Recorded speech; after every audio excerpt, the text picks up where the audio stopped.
we get into that, I'm Jake Ryan, joined by St. Cola to bring you all of the action and cover the best of the West. Yo, super excited to be back in the West Coast. Definitely a place that's near and dear to my heart. Back in the days of Wednesday Night Fights, I used to stay up till 2 a.m. my time, commentating some Street Fighter V, and it's great to be back for some Street Fighter VI. As you mentioned, we're in the 4th World Warrior for this area. There have been some shakeups that have occurred in this bracket too as well. In addition, I mean, Nephew, he's already qualified, but he's out here wanting the prize money more than the points. Oh, yeah. Yeah, trying to get that money, always securing the bag is important. And, we do have a story to tell here because you said leading up to this top 8, we had a couple of interesting bracket upsets, a couple of interesting losses, wins. Nephew sitting in the loser side this time around, going to be fighting out against Chris T. And Chris T actually stopped another heavily favored points contender from getting into the top 8, which was Noah the Prodigy, who actually fell to Filipino Man, another West Coast classic in the winner side. So having all of these points come down to the final finish of these last 2 events are the most important, and you're seeing some of the big hitters that are in that top 8 point range not even getting to the top 8, only scraping by with a small amount of points, and the top 3 is what matters. It's kind of rough. Noah, we gotta step it up for that last showing is what I have to see. Well, we'll see what happens though in the last World Warrior, but for this one and many others, got to give some appreciation to the sponsors, the partners, I should say, the homies. First of all, Bait, shout out to y'all for putting on some fantastic clothing line, and then also for running some cool stuff. We're gonna have that Third Strike capsule for the winner, and maybe some other things for the viewers at home. Same with Zenny. You know what it do. I'm wearing my Zennies right now. I got them equipped. It's a beautiful fit. Zenny has been supporting the FGC for a while, since they've been in the running with it. So good to see them also out here supporting the World Warrior. Yeah, you can see the codes in the chat right there of how you can get involved with both of our partners, being Bait and Zenny. 10% off site-wide for Zenny X Level Up, and get all of the fantastic Third Strike and New Age Street Fighter merch from Bait. I've got some sneakers in my closet that I have from them, so always hitting it up with the best merch. And thanks to everybody joining us from chat here to enjoy the action. Couldn't do it without all of y'all. I hope you're enjoying the World Warrior, and we want to make this a little bit spicier for the players as well, so go ahead and hit that exclamation point Maturino. All you have to do is press that contribute and then claim code to go ahead and get some more money into these players' pockets. It adds up rather quickly. We still have 44 codes remaining, and I want to see all those codes gone by the end of the night so that these players are eating good, and alongside the prize pool that they'll get for potentially qualifying for Capcom Cup and making their way over. And now we have a look at the bracket here, as we were talking about.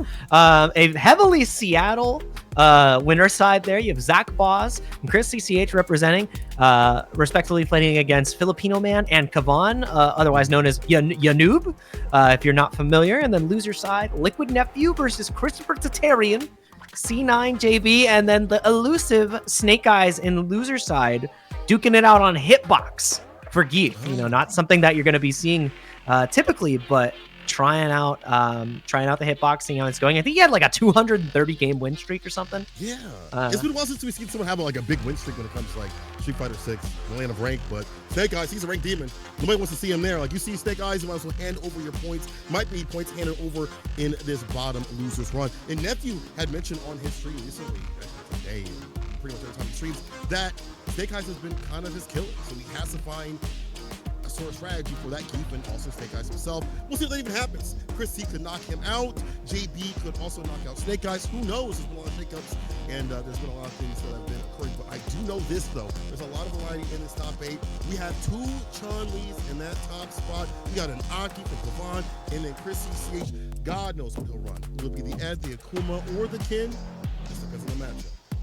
Yeah, I'm really curious to see that first matchup too, Zach Boss and Filipino Man, because I know Zach has some secondary characters. I'm curious if he's actually going to be playing the mirror, how comfortable he feels there. And Filipino Man, Anton, he's good in the mirror. He has played that time and time again, and it does look like we are going to be getting the Chun on Chun matchup. I mean, anything you can do, I can do better. It's a battle of the same tools. We don't get to see a lot of high-level Chun these days. We've seen a lot of players, rotate off to different characters. Some of the Chun players have gone over to Ed. Maybe they're on by. Yeah, you know how it is. You're watching Street Fighter League Japan. You at least have Goichi still. Yeah, we got Goichi. You got Goichi still. Moke's still there. Bro, Moki said the character was still strong. If a Chun-Li player is saying the character's still good, then that means the character's still good. And we see her out here in this spot. This is how we're going to start a mirror match. Let's get it. Yeah, and just so y'all don't get confused, Zach Boz is in the orange, and you have Anton in the yellow. Actually, the gold and blue. These outfits look so sick, by the way. I love the color dynamics that we have here. But yeah, one of these players, a rank grinder, which is Zach Boz himself, duking it out against Anton, who's coasting right below 2K. But MR doesn't mean everything, and oh my God, this is some Chun-Li neutral if I've ever seen it. Trying to clip preemptively. He's got to get that bar back in terms of drive gauge. He's going to bear this out. Wake up, super catches the swift thrust. Yep. Too much recovery.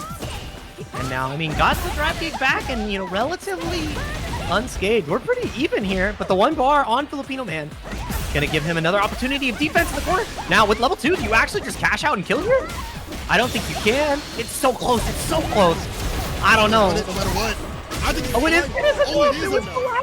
was the last hit. The last hit. And honestly, with the scaling that's happened to that level 2, I'm with you. I didn't know it was going to kill. With punishing a swift thrust, I'm glad they added some recovery. They added a little bit of danger to that button. And Zach Box capitalized. Locked down into the corner again. And even though Anton has that first round, trying to fight back out Filipino Man. Getting his next connection. What's it going to be? Take the throw. Zach Boz is happy to do so. He can get this juggle. No, the throw. No. It doesn't matter. It was a drop opportunity. It was a drop opportunity. Happy accident. It's mixed in with the crouching muted kick though. Rebuttal. Try to go for the reset overhead. You're dead. As you tap parry. Those extra 4 frames of recovery are even more deadly with the walk up throw. Zach Boz evening things up round to round, but there's more bar at the bottom here for Filipino Man. Might be able to land like a level 2 against a fireball. We'll just try to rush up with the overhead. More blessings from above. And the thing is, now with the 3 bars, Filipino Man has an opportunity to just absolutely blast here, but Zach Boz is going to be cashing out on the level 2, equalizing the health. With a little bit of advantage on the drive gauge and finds the counter hit again. Filipino Man has not been able to escape here. How does the pressure continue to mount? Not finding the perfect very lockdown once again, and it's so scary. All Filipino Man needs to do is land that one hit into super, though. That's true. That could hit the burnout. Put up in the corner. It's called a corner. Look at this. Holy parry. Blessings again. He has been overheaded too continuously. Spins the bar. We're definitely going for level 3. Still down with that Soul 10. You got to do it.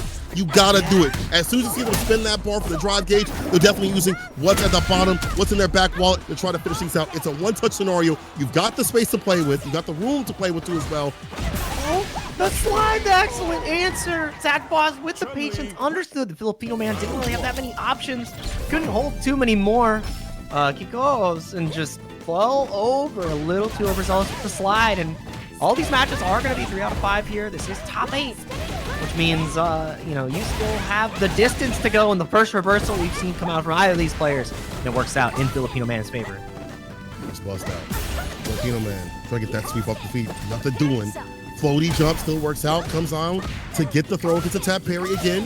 Bar and help not looking so good. Zach Boz is using a lot of... Now here the swift thrust, but was using a lot of like the OD fireball. I think that's putting a little bit of stagger in terms of Filipinos' minds. Like, okay, he might hit the OD fireball. I can't like defensively fireball out and like beat him outside the corner. Yeah. So really playing that fireball game excellently is what is giving Zach Boz now the control in the corner. Fight. Still stuck in the corner. That's the hardest part. But finds a way out. Soars right on over. So that perfect parry. How do you bust out? Oh, just ran that crouch fierce wall, able to get the follow-up.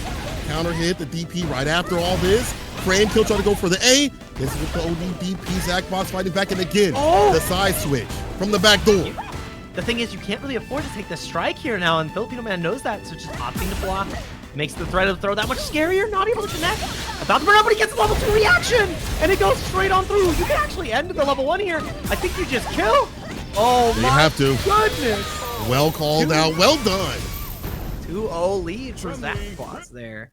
Great finish and awareness of the routing yet available. And it's the pickup on, Filipino Man's tendency to go for those defensive Kikokens from the corner to try to escape, right? To get that space and immediately punishing with the level 2. Just so aware. Yeah, very typical thing you see from a lot of Chun-Li players, especially Filipino Man has already shown the element. Having that bar at the bottom to skate through Lands him the victory. I like that usage of the bar.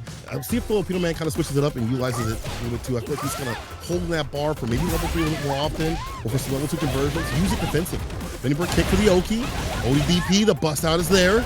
Zach Boss the overhead. Oh, but it's interrupted. But the crouching medium punch counter hit did not work out. Oh my god, 3 times. Check the credit card. Oh my god. Slice down again. Now you have to be so careful. Safe jump comes through, goes for the empty jump low, and it's gonna go straight into the level 2. Is it gonna be enough? No, it's just gonna take the safe jump. Wasn't sure about the damage, and now just waiting patiently. And the reaction again! Exactly! Against OD! You're not allowed. That's so clean. That's all he was waiting for, though. You know it. Yeah, right. You know it. Any sort of fireball, right?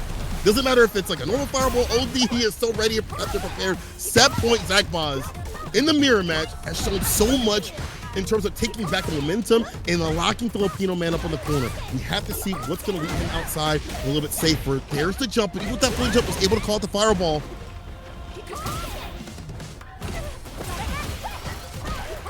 Oh, even the fireball, have the charge up, ready? Can whip another one, please. Please, God. Overhead. Oh, that's when the weakness of Zach Boz, though. Them overheads be landing. OD comes out of their own overhead, does not end up connecting, and Filipino Man didn't go for the level 3 route. You can't really afford to take another throw. But it's not the end of the world if you lose this round. Burn himself out, big countered it.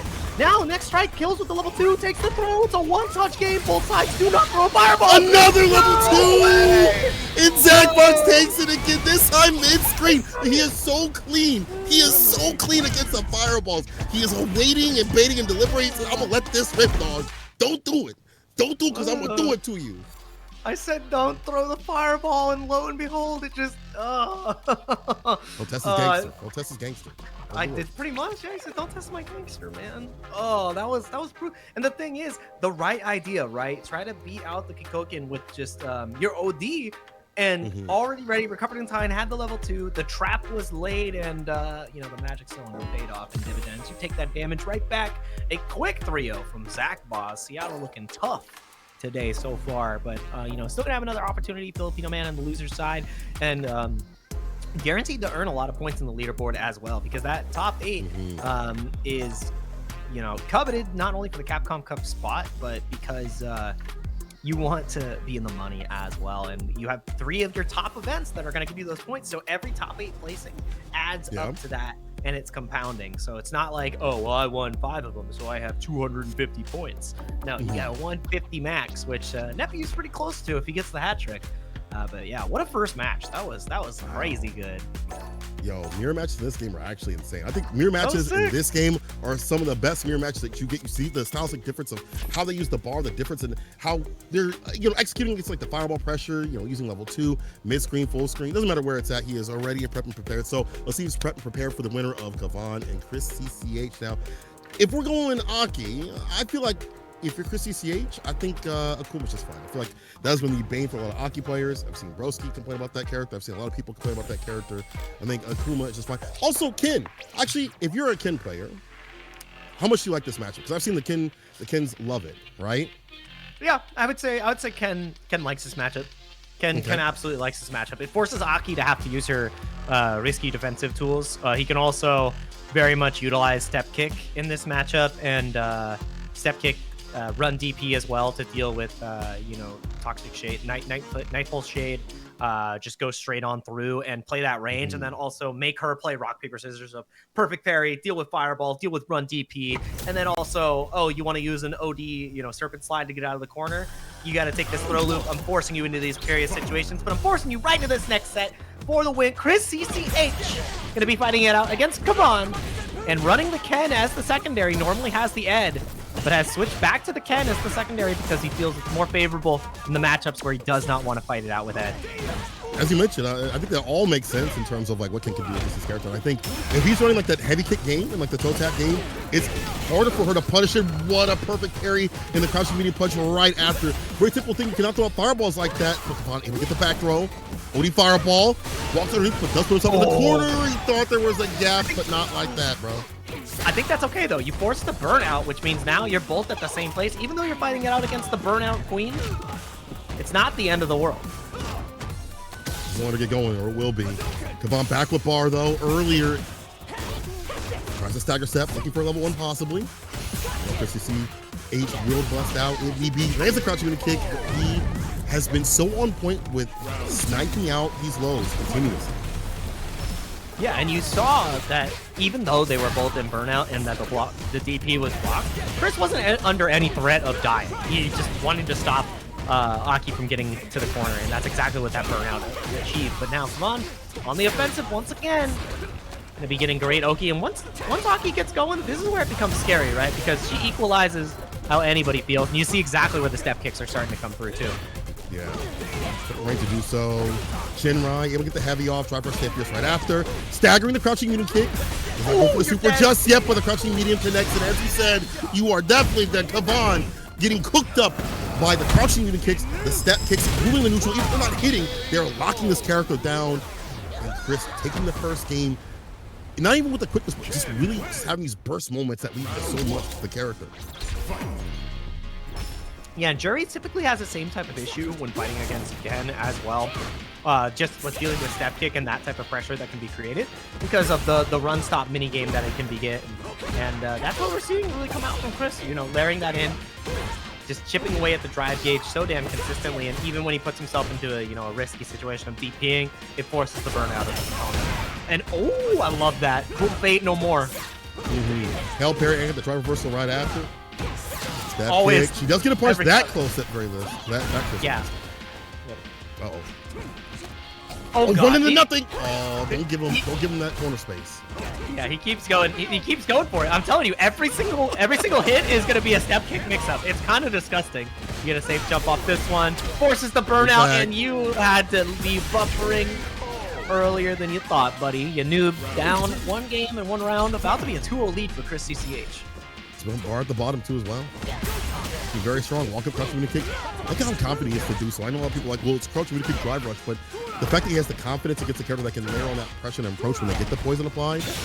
Chris has been sniping out continuously. Does get sniped out. Gets that throw though. Kavan spin that bar. This round, drive rush overhead, interrupted with a medium. It's such a good starter stopper against the drive rush. Yep. Absolutely. Trying to attack the drive gauge, not finding the hit on the OD Jinrai. But you got to be so careful about putting the DI here. I usually joke and say Chris is set to punish all only, so if you see that red, you might be in trouble. But just taking the throws, you can take 1 more, really. But no, Nightshade pulls connects. Oh my God. Does he find the hit? Touch? I like this from goodbye. Yeah, back away. Do not get burnout and get clipped. Does get the venomous fang from that distance. Downtown, he's on fire. Come on. Staying alive. Showing signs of life here, but the whip punish into the immediate run DP level 3. Chris CCH. Early and often, not hesitating at all to spend that cash. I'm Xiaohai. Drive rush. I'm Xiaohai.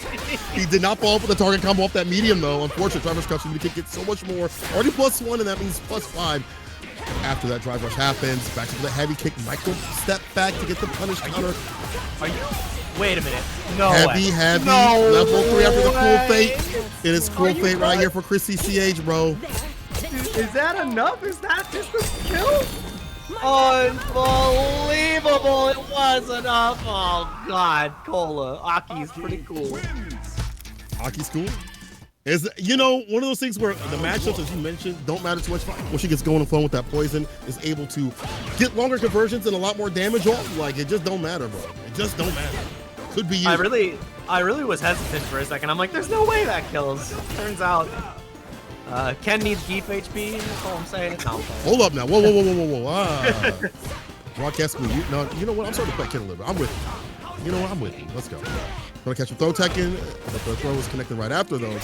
Here's backwalk again. Kavan has been putting a lot more micro backwalks, but that might mean more crouching when the kicks come through from Chris. Yep, that was the adjustment to catch that out. Did you bait it this time? Absolutely not, but you're happy to take the meter right off the top. Oh yeah.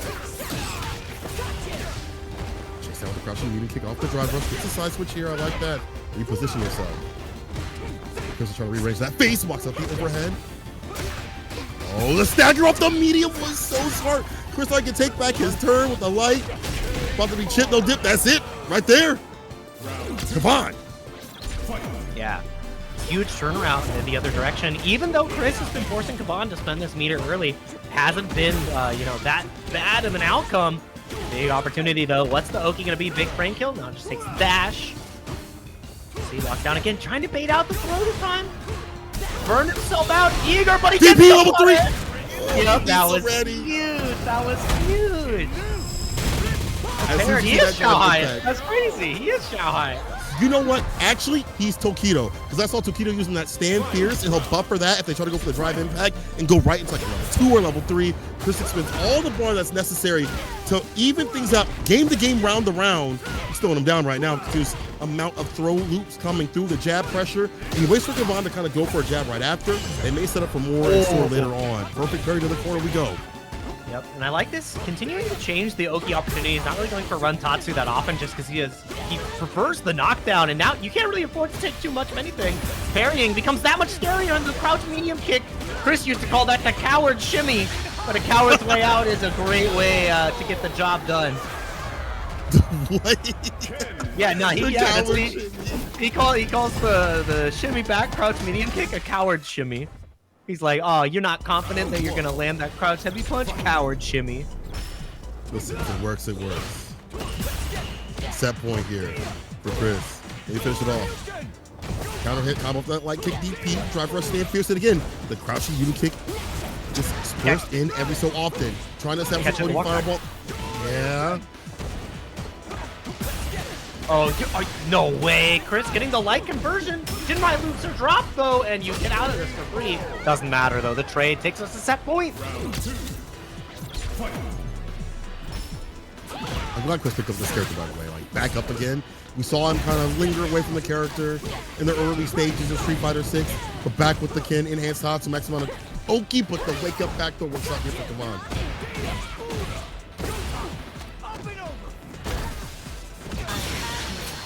Ooh, hit confirmed. Speaking about crouching medium kicks, on that level 2 to get some space with this place. Oh! Use the OD slide to get in and actually burn Chris out. No way! Oh, I cannot believe he got that back throw, and he's gonna be able to kill off this single hit confirm. Unbelievable crouch medium kick into the DP, into super. Chris CCH. Oh my god. That was insane. Did you see that shit? Empty crouching medium kick into the DP level 3 for the victory. Shades of Street Fighter 5 right there. But a big W as Chris moves on in the bracket. That was nasty. Every time I watch Clip Class, I'm like, y'all having a lot of fun. I'm gonna join y'all. Y'all having a lot of fun. That is. Yeah. Whew. That's my goat. That's my goat, dude. Every time I see a Ken player, I'm just like, damn, that's my goat, man. Just like me, for real. That's my goat, bro. That's your goat. Yeah, that's my goat.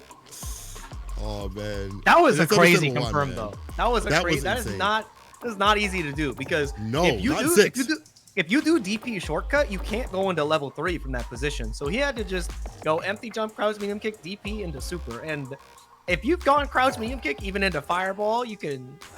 It's kind of funky, especially on hitbox.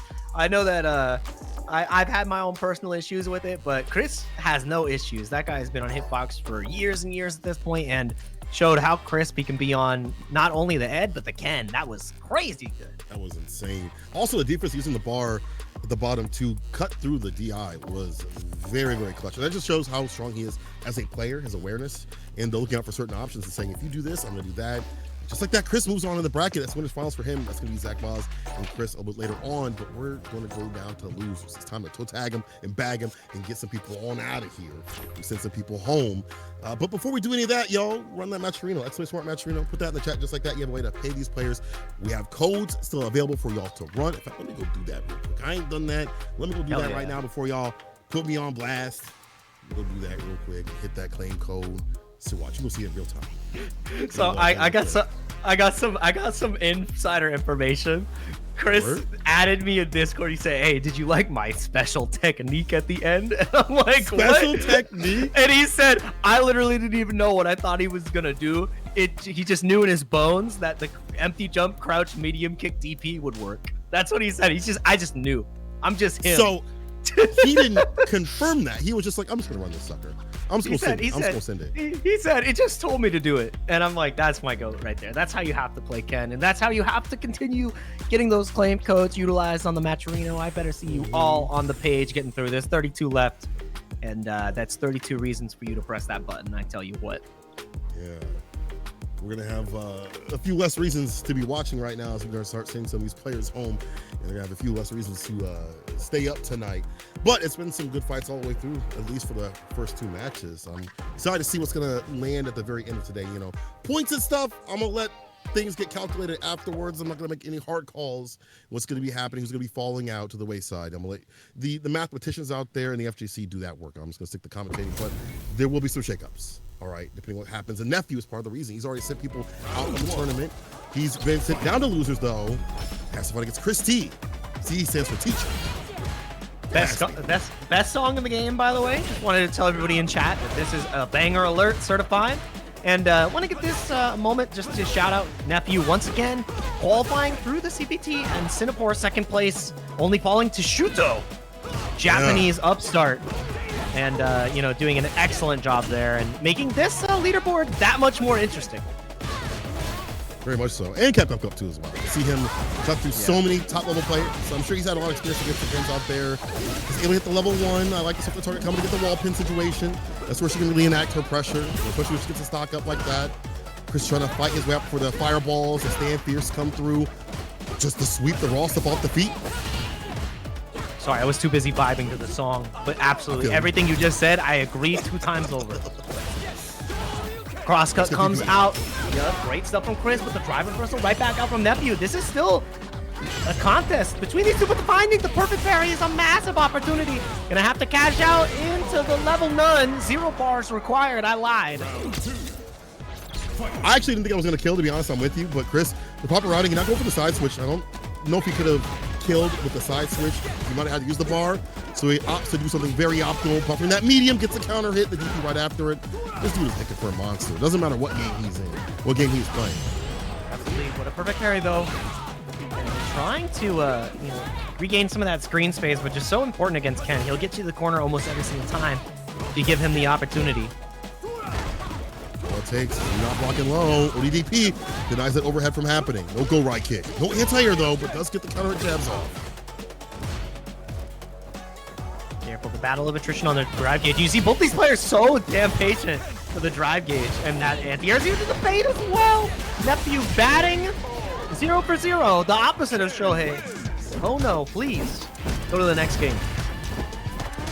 We'll see what the switch up is on Wake Up. I guess if he thinks the throw's going to come through, maybe more jump medium, like Wake Up jump medium, as we typically see from a lot of jury players, what he typically does as well. And maybe the entry point of the usual Nephew stuff will come through. Maybe drive rush overhead will be stuck in a little bit more. We haven't seen the layers of Nephew. He hasn't even went into dark mode yet. He's still in light mode, but now it's time to get down and dirty as Chris is already up 1 game and has been doing an insane amount of hit confirms with the crouching medium punch and keeping Nephew caught up in the corner. Oh yeah. Oh, we got the jury theme on now. It's over. Yeah, that's the power up that was needed. Only freaks like this song. I ain't gonna lie. Only freaky frogs like this song. Fair enough. Oh, okay.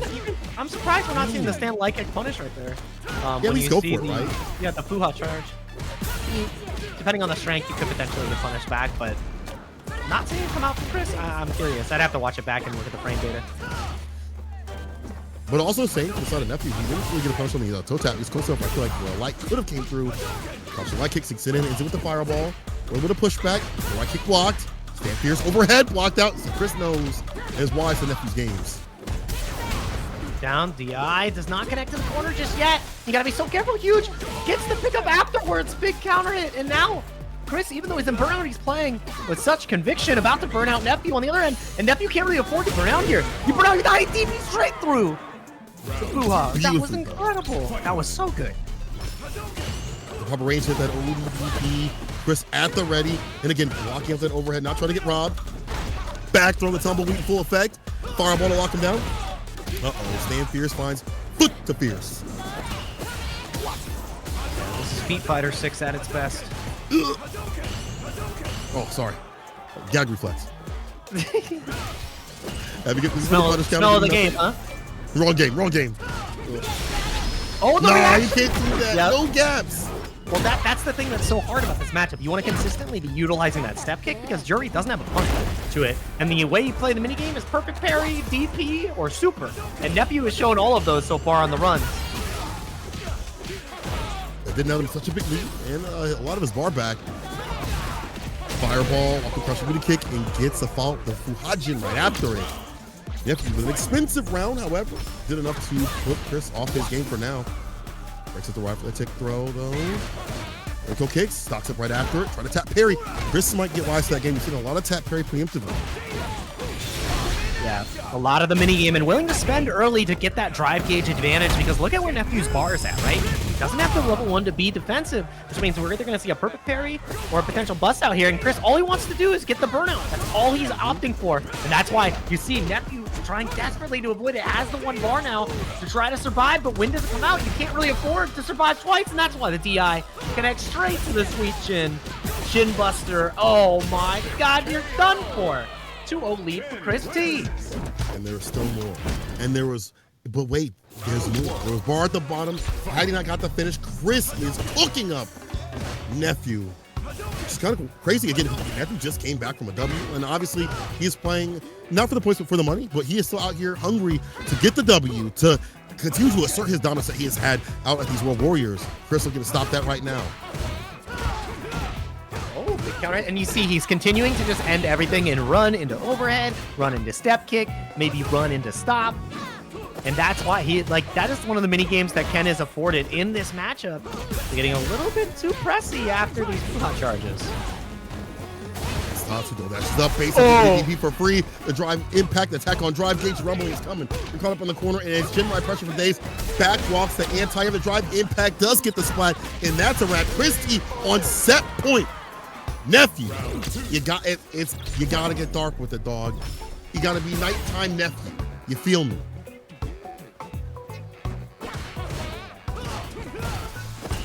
Again, going for the step kick, finding these opportunities so consistently. Every single block string is just battering the drive gauge because of the matchup that Ken is awarded because of how step kick works and no punish being available for Jury. It's so hard. She can't even light at all, right? Even nope, nothing. Close? She gets no punish. She gets no punish.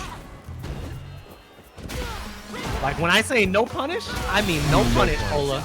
Ooh. Stand fierce in the super. Huge lead here for Chris T. About half bar back and can definitely play the lane game if he wants to. Fireball pressure, sit back and anti-air. Chris loves this. Drive impact don't hit a damn thing. Overhead blocked out, not gonna rob me. You getting these throws though, staying alive. He has CA, which means if he gets this next hit, maybe a crouching medium kick. I think he actually needs a bigger hit than that to close this out. Drive reversal is baited though with the drop, and he does kill with the ODDP, which is going to be a 3-0 from Chris T, putting Nephew into a 7th place finish for the points. And not the three-peat that he was looking for. So I don't think that really changes his point position at all. Again, we'll talk about that more at the end. He already is qualified for Capcom Cup, so it's not the end of the world. It's mostly just money that he was looking for. But Chris T has to feel good about that because that is going to help his leaderboard position. And if you want to help yourself, a little bit in the FGC community, if you want to show up to events looking baller, you got to get the Bait merch into your hands. Sherry rocking the third strike tee from Bait. Capcom marked as well, so partner with Capcom, partner with WNF, doing amazing things in the Street Fighter community. And if you want to see even clearer as you're getting your games in, you gotta go ahead. Oh dude, look at Jeremy, look how good that man looks. Third strike on both sides. You got the white and the black. Everybody's looking dope here at Barcode. If you want a drink from Mr. Street Fighter himself, you know where to go. You know where the merch is going to be flowing through. Go to get your Bait merch. And if you want to see crystal clear, once again, Zenny and Wednesday Night Fights are having a 10% site-wide discount with code LEVELUP10. You can look sharp, and I know Cola has been looking sharper and keeping his eyes on the ranked points as he's been wearing his Zennies day in and day out. So make sure you're dressed to impress and your eyewear is better than the rest with Zenny and Bait. That's what I'm wearing right now. Some people have been hitting me like, you look good in class. I'm like, I already look good, but I know. And I appreciate Zinni for making me look even better, you know. So you, again, check out Zinni. They've been helping out the scene for a long time. Same with Bait. Appreciate them showing love to the FGC, and we're going to keep showing love to all of you watching this great action.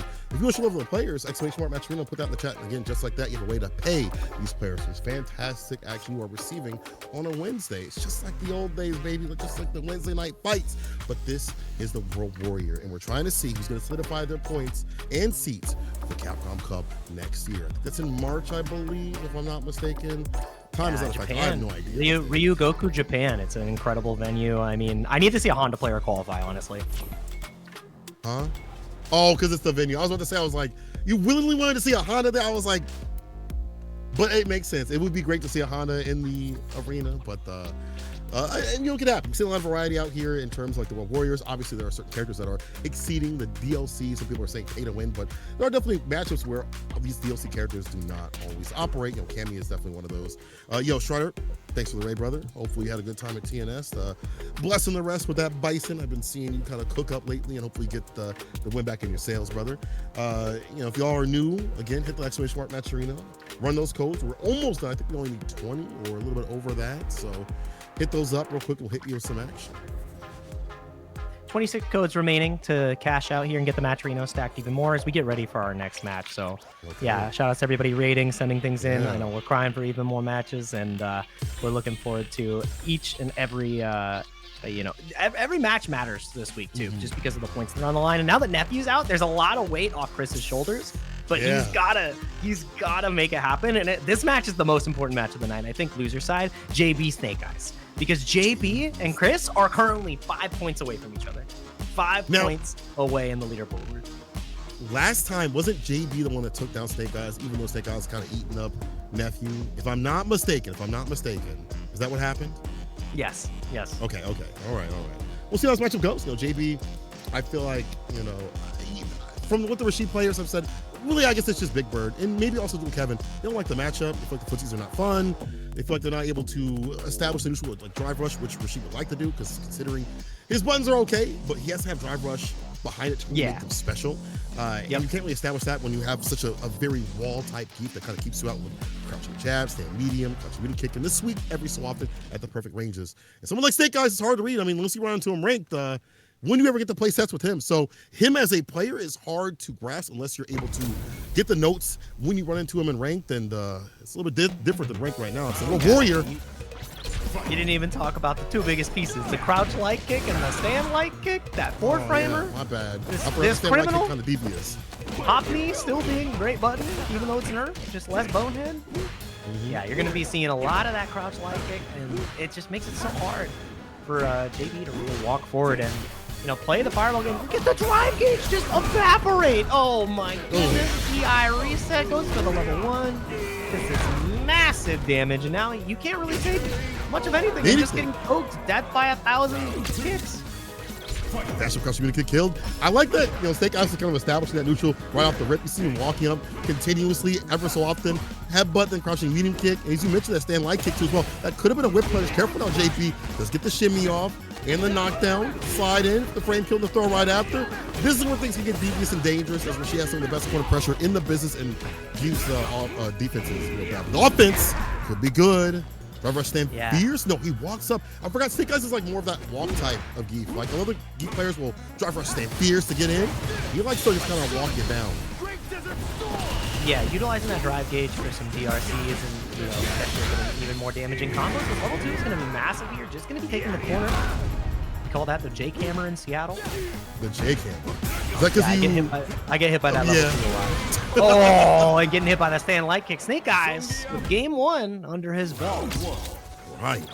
Yo, the confidence of how Snake Eyes is walking and understanding like what buttons he can press in certain ranges and the interrupts that JB has not been able to like deal with has been unfortunate. Look at that.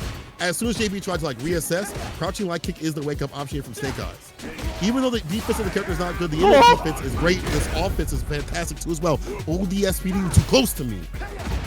Yeah, getting so much damage with that extra range from the ODSPD, and now it just feels like every single time JB is pressing, he's getting snuffed, whether it be the crouching medium kick, whether it be the stand fierce. Why are you getting hit by wheel kick? He tried to do running bear grab through the charge. What is going on? You really gotta make the magic happen here. Raging Cyclone. Oh, there's a knockdown. Oh, he's the setup greedy. for the throw right after. Okay. He wants it without it. He gets the double throw. Unbelievable, JB. Saving the resource, saving the round. That could have been a crouching light kick, a delayed crouching light kick. I've seen that from Snake Eyes already. All right, he makes it level 2. My win condition. Early enough. Push.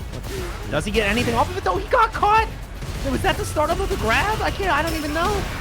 Ton of drive gauge back to the trouble though. Snake Eyes actually getting out of that level 2 pretty scot-free. Not too bad. You'll get that lick back soon. ODDP is spent right here for some drive gauge. The backdash into ODSPD. So prepped and prepared. Mine is stronger. Mine is better. Rough situation too, because you talk about, well, Geef's defense isn't that great. I mean, when he successfully evades your throw loop with a backdash, you are in trouble. Yeah, it's gonna hurt. The reward that he gets from the Amari is man good. Counter hit. No bar. Let's go for the ready cycle mix. We're going for the throw, the interruption. Oh no. Snake Eyes taking advantage of the toxic positivity that JB had right there. Level 3 spent right now to seal the deal. Snake Eyes. They'll bring back to the break. That was supposed to be JB's game. Yep. Finding the opportunity, being 2+ in the situations. That's one of the things about burnout. You're always gonna be ready. Always, and especially with your mix-ups too. Just didn't have the timing correctly, and it's so damn hard. But finding the perfect parry is gonna be massive. It's mostly about the corner and getting a clean level 2 set. Makes it raw. Take that. To Tartar. Yeah, that's actually not that much damage now. I'm going to be taking the throw loop. Another victim for the books. This is the problem. It's not the damage. It's that positional advantage and the fact that you're setting up for the throw loops and things right after, like this overhead. Maybe it's like, we'll mix the backdash. ODDP sends it out. Good. That was so good. He called out Snake Eyes going for the backdash. Even though he backdashed the throw, the ODDP just beats it out. All right, his defense does kind of suck. I'm not gonna lie. That was. Run that back, yeah. Deep defense kind of trash. Yeah, deep defense needs a little help there, man. That was not Snake. Snake did the right thing, and it was wrong. The thing is, JB already saw that situation. He's like, not me, not again, bro. I'm gonna hit that ODDP and does it again against the drive rush situation. Between that bar to keep Snake Eyes caught up in the corner because this leads to burnout and it could lead to death right here depending on the sequences that could be happening. JB not getting gripped up. And the thing is, this is just unrelenting pressure here unless JB overextends, because even with the level 1, you don't have a super to bust out there. You could have got jailed in. But wow, beating out the OD Lariat, utilizing Mixer. Oh god, what's it gonna be? Overhead, outer hit. I think it was talent. The receiver was like, yeah, people should be using this a lot more because like it's a really good button overall to like not only crush other buttons, but just to counter the situation that you get right after it. Great advantage too.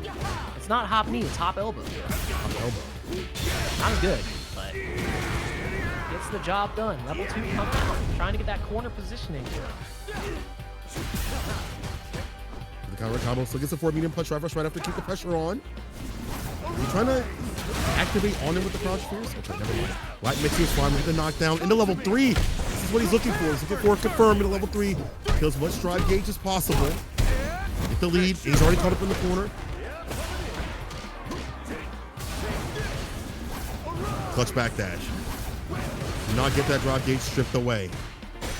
Getting stripped away right here, and he has no bar, which means this is a guaranteed DI, Colo. He just needs to find the drive rush into it, which is exactly what he's looking for. But he doesn't have bar. I don't think he can actually kill here, which means Snake Eyes is going to have a full engage bar, but he does! He beats him at the end! Oh, man, already one step ahead. C9, JB with a 2-1 lead over Snake Eyes here. And the thing is, I can guarantee you, Chris CCH is the biggest Snake Eyes fan right now. He does not want JB to make it past this hurdle. He's got shirts of Snake Eyes. He's got a thing in the background with the locks of his hair. Uh-huh. Let's go, Snake Eyes! Let's go, Snake! Don't like it landing. Oh, yeah. JB is getting hit raw right now. It's working out. Whatever Chris is praying to is working out. What's the jab? Light. Unless. Unlimited plus range. On the drive rush? What the hell? Round 2. All right, about to be equalized 2-2 here if Snake Eyes can close out this round. That was cheap round. Still has all the bar in the world, which makes it that much harder for JB to throw out these whirlwind shots, potentially with the level 2. Fireball tool. That makes the neutral better for the character. Man. Let's get to worry about SPD.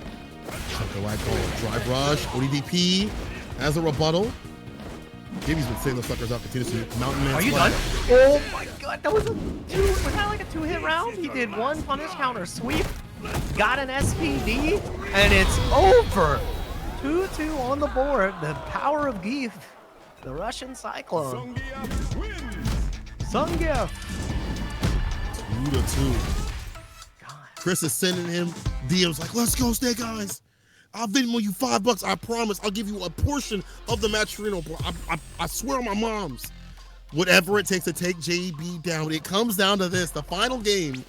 Again, the shakeups are happening, and they're going to continue possibly depending on how Snake Eyes plays. And right now, he is playing fantastically. The calls are there.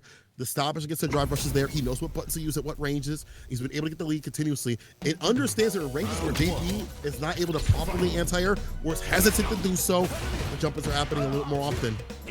Final game. Every single time that Snake Eyes finds one of these trades, it becomes that much more favorable for him. Not only by winning the drive gauge war, but the life war too. He tried to go for a headbutt reset there and just go for the burnout. Also, I love that, shout out to buying all the retro games here. They're all over. Stand Fierce finds its mark and gets some distance. I like how he's breaking too as well. He's not just going for like a drive rush immediate medium. He's going for drive rush jab. Switch it up with a side switch. Oh, you love to see it for Snake Eyes. If you're Chris CCH, don't get SPD. Even the danger of that is dangerous. Falls on the OD fireball, gets a fall up right after. Oki, dash up throw. You better level 2, bro. Yeah, now on the knockdown. Do you opt to parry? Trying to go for the walk forward with the parry, gets hit by 1 throw. You can't really afford to parry anymore because of the potential punish counter. Is it enough to kill? Doesn't get punish counter, but it still was enough at that point for JB. But level 2 was more than enough to take the 2 throws, bro. JB was that level 2 very well too. Again, the guys looking for again to maybe crush a crouching medium kick or another button. It's something at all. Snake Eyes have to prepare, trying to walk this man down, trying to dog walk him to the corner with the mediums with the lights. Anti-air. No to Kevin. Double heavy kick. Crazy good. Back dash, but he's out of range for the OD. It's gonna be a massive opportunity. This is where JB can really start to shine, but Snake finding a way out of the corner. Back dash, anti-air. Anti-airs are there. They're there. Bar at the bottom. The middle for level 2 would be fantastic. Can't throw up fireballs though. Level 2 is on the side of Snake Eyes.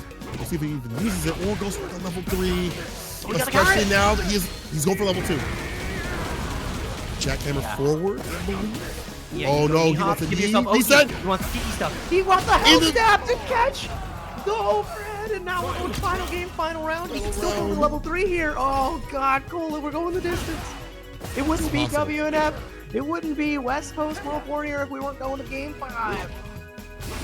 Ryan, pretty fireball flying right now. The dash up, avoids the throw. Not a punch cutter though. Nasty 5-piece. Snake Eyes with 2 bars. Again, denying the fireball approach, the fireball setups to be able to approach. And JB can just walk him down. Breaks the throw. Back that's looking for the proper moment to get like a knockdown into level 2. You gotta earn it though. And you see him buffering as well. He's buffering, waiting for a whirlwind shot, and that's why JB has been so patient. But Snake Eyes has no issue to force. He's the one who has the lead here, gets the check. Now trying to chase it down. You see him continuing. Definitely buffer. The whirlwind shot does come out. Now, if a DP comes out from JB, he will get absolutely smoked. No anti-air though. And that's so scary, losing all that positioning. But now next strike you die. Just do level 2 absolutely after the back dash. Force the mix. Dash up to push it back. He's blocking it out. Mix up jump fears. Light. Wait for drive reversal. No, he holds it for the throw. He wants to keep the drive gauge. The back dash is there. He was aware what to do. OD. Laureate and Chris CCH and Snake Eyes pop off as only my loyal fans hit this level 3. Snake Eyes taking down JB. Bro, that crouch light kick has been so clutch in the corner. It hasn't been coming out so consistently until now in this last game, it feels like, right? I feel like it hasn't really been an issue up in the corner for a while, and it comes out to close out the final game, final round. Bro, Snake Eyes, the math is messed up, bro. The math is messed up, bro. That's what I told you. Remember what I told you at the beginning of the set? You talked about all of Geef's tools, and the two that I talked about was the crouch light kick and the stand light kick, and you saw exactly how those came into play. The crouch light kick to escape the corner as a defensive tool makes it so damn hard to really apply pressure, especially when your back dashes and your perfect parries, and you're dealing with SPD, right? So really great awareness from Snake Eyes. It's utilizing all of his defensive options to make those wake up buttons that much more terrifying, and ultimately taking JB out at 7th place, which now, if Chris wins this one, I think he is in first place for the points. I'm not sure. There's still another event, but like all he has to do is get 5 points this week. He has to do better than one of his previous placements. That's it. That's it. And then he is either tied or ahead of JB. Like that is huge. Chris CCH is licking his chops right now. I'm happy as hell. In fact, I'm getting pings from Chris CCH right now about his victory. I'm gonna go read those. We're gonna take a quick break. We return more Wednesday Night Fights action. World Warrior style coming right at you. Don't go nowhere.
All right.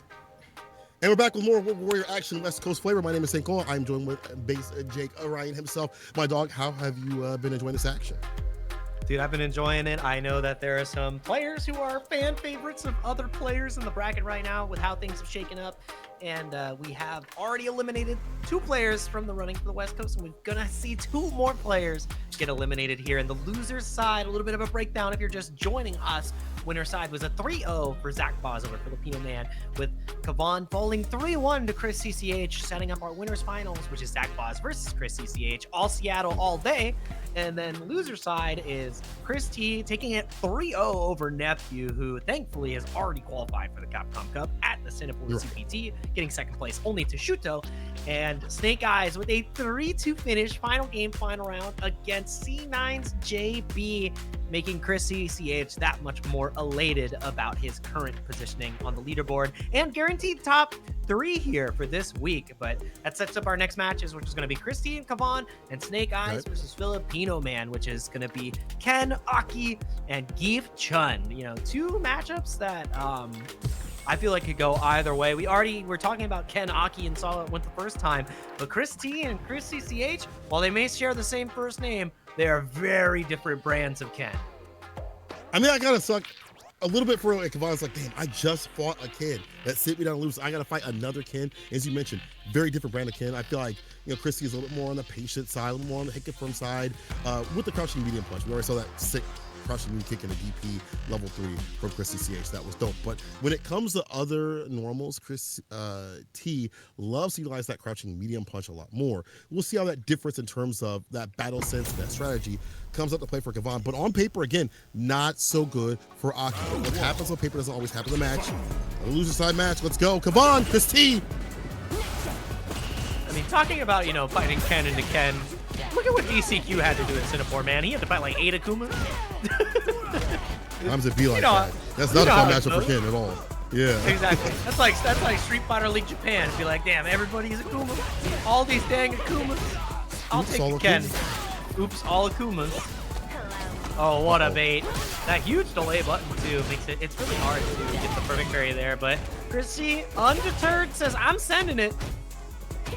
And it rips. Nice in corner against the burnout Baroness.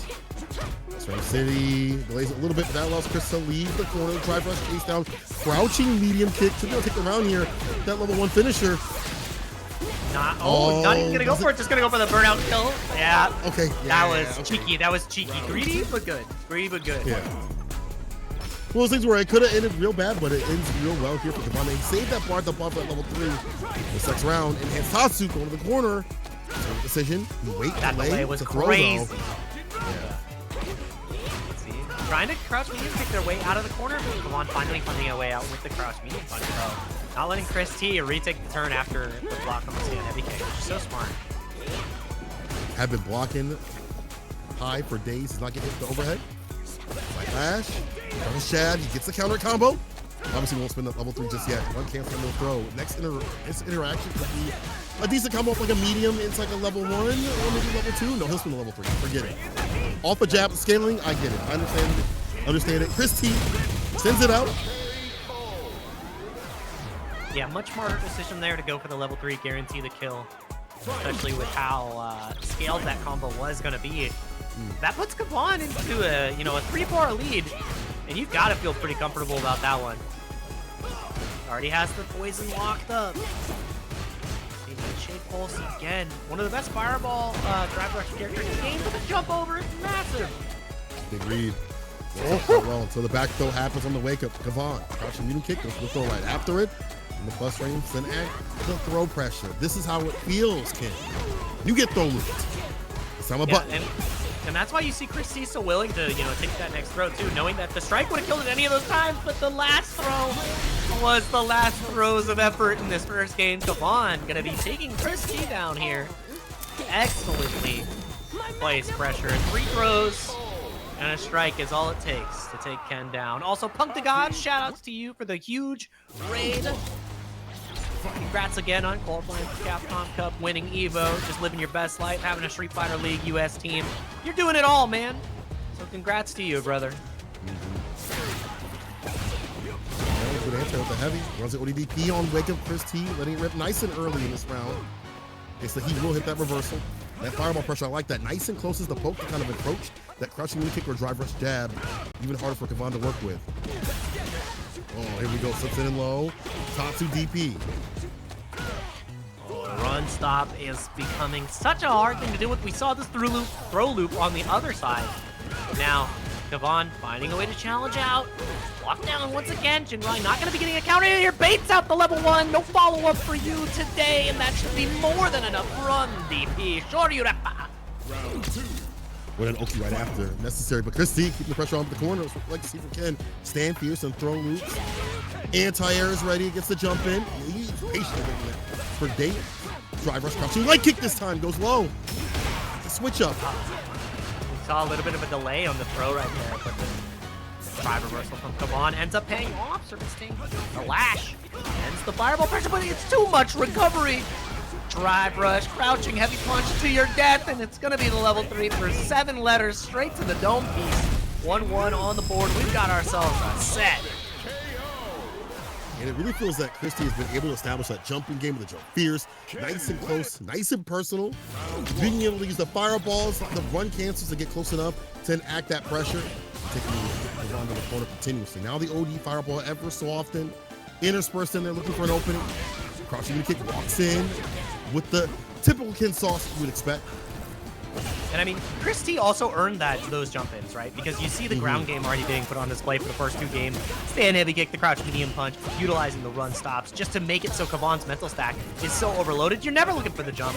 And oh, big juggle, bing, bing, bing. Oh, he ran into the fireball. I can't believe Perfect it. parry.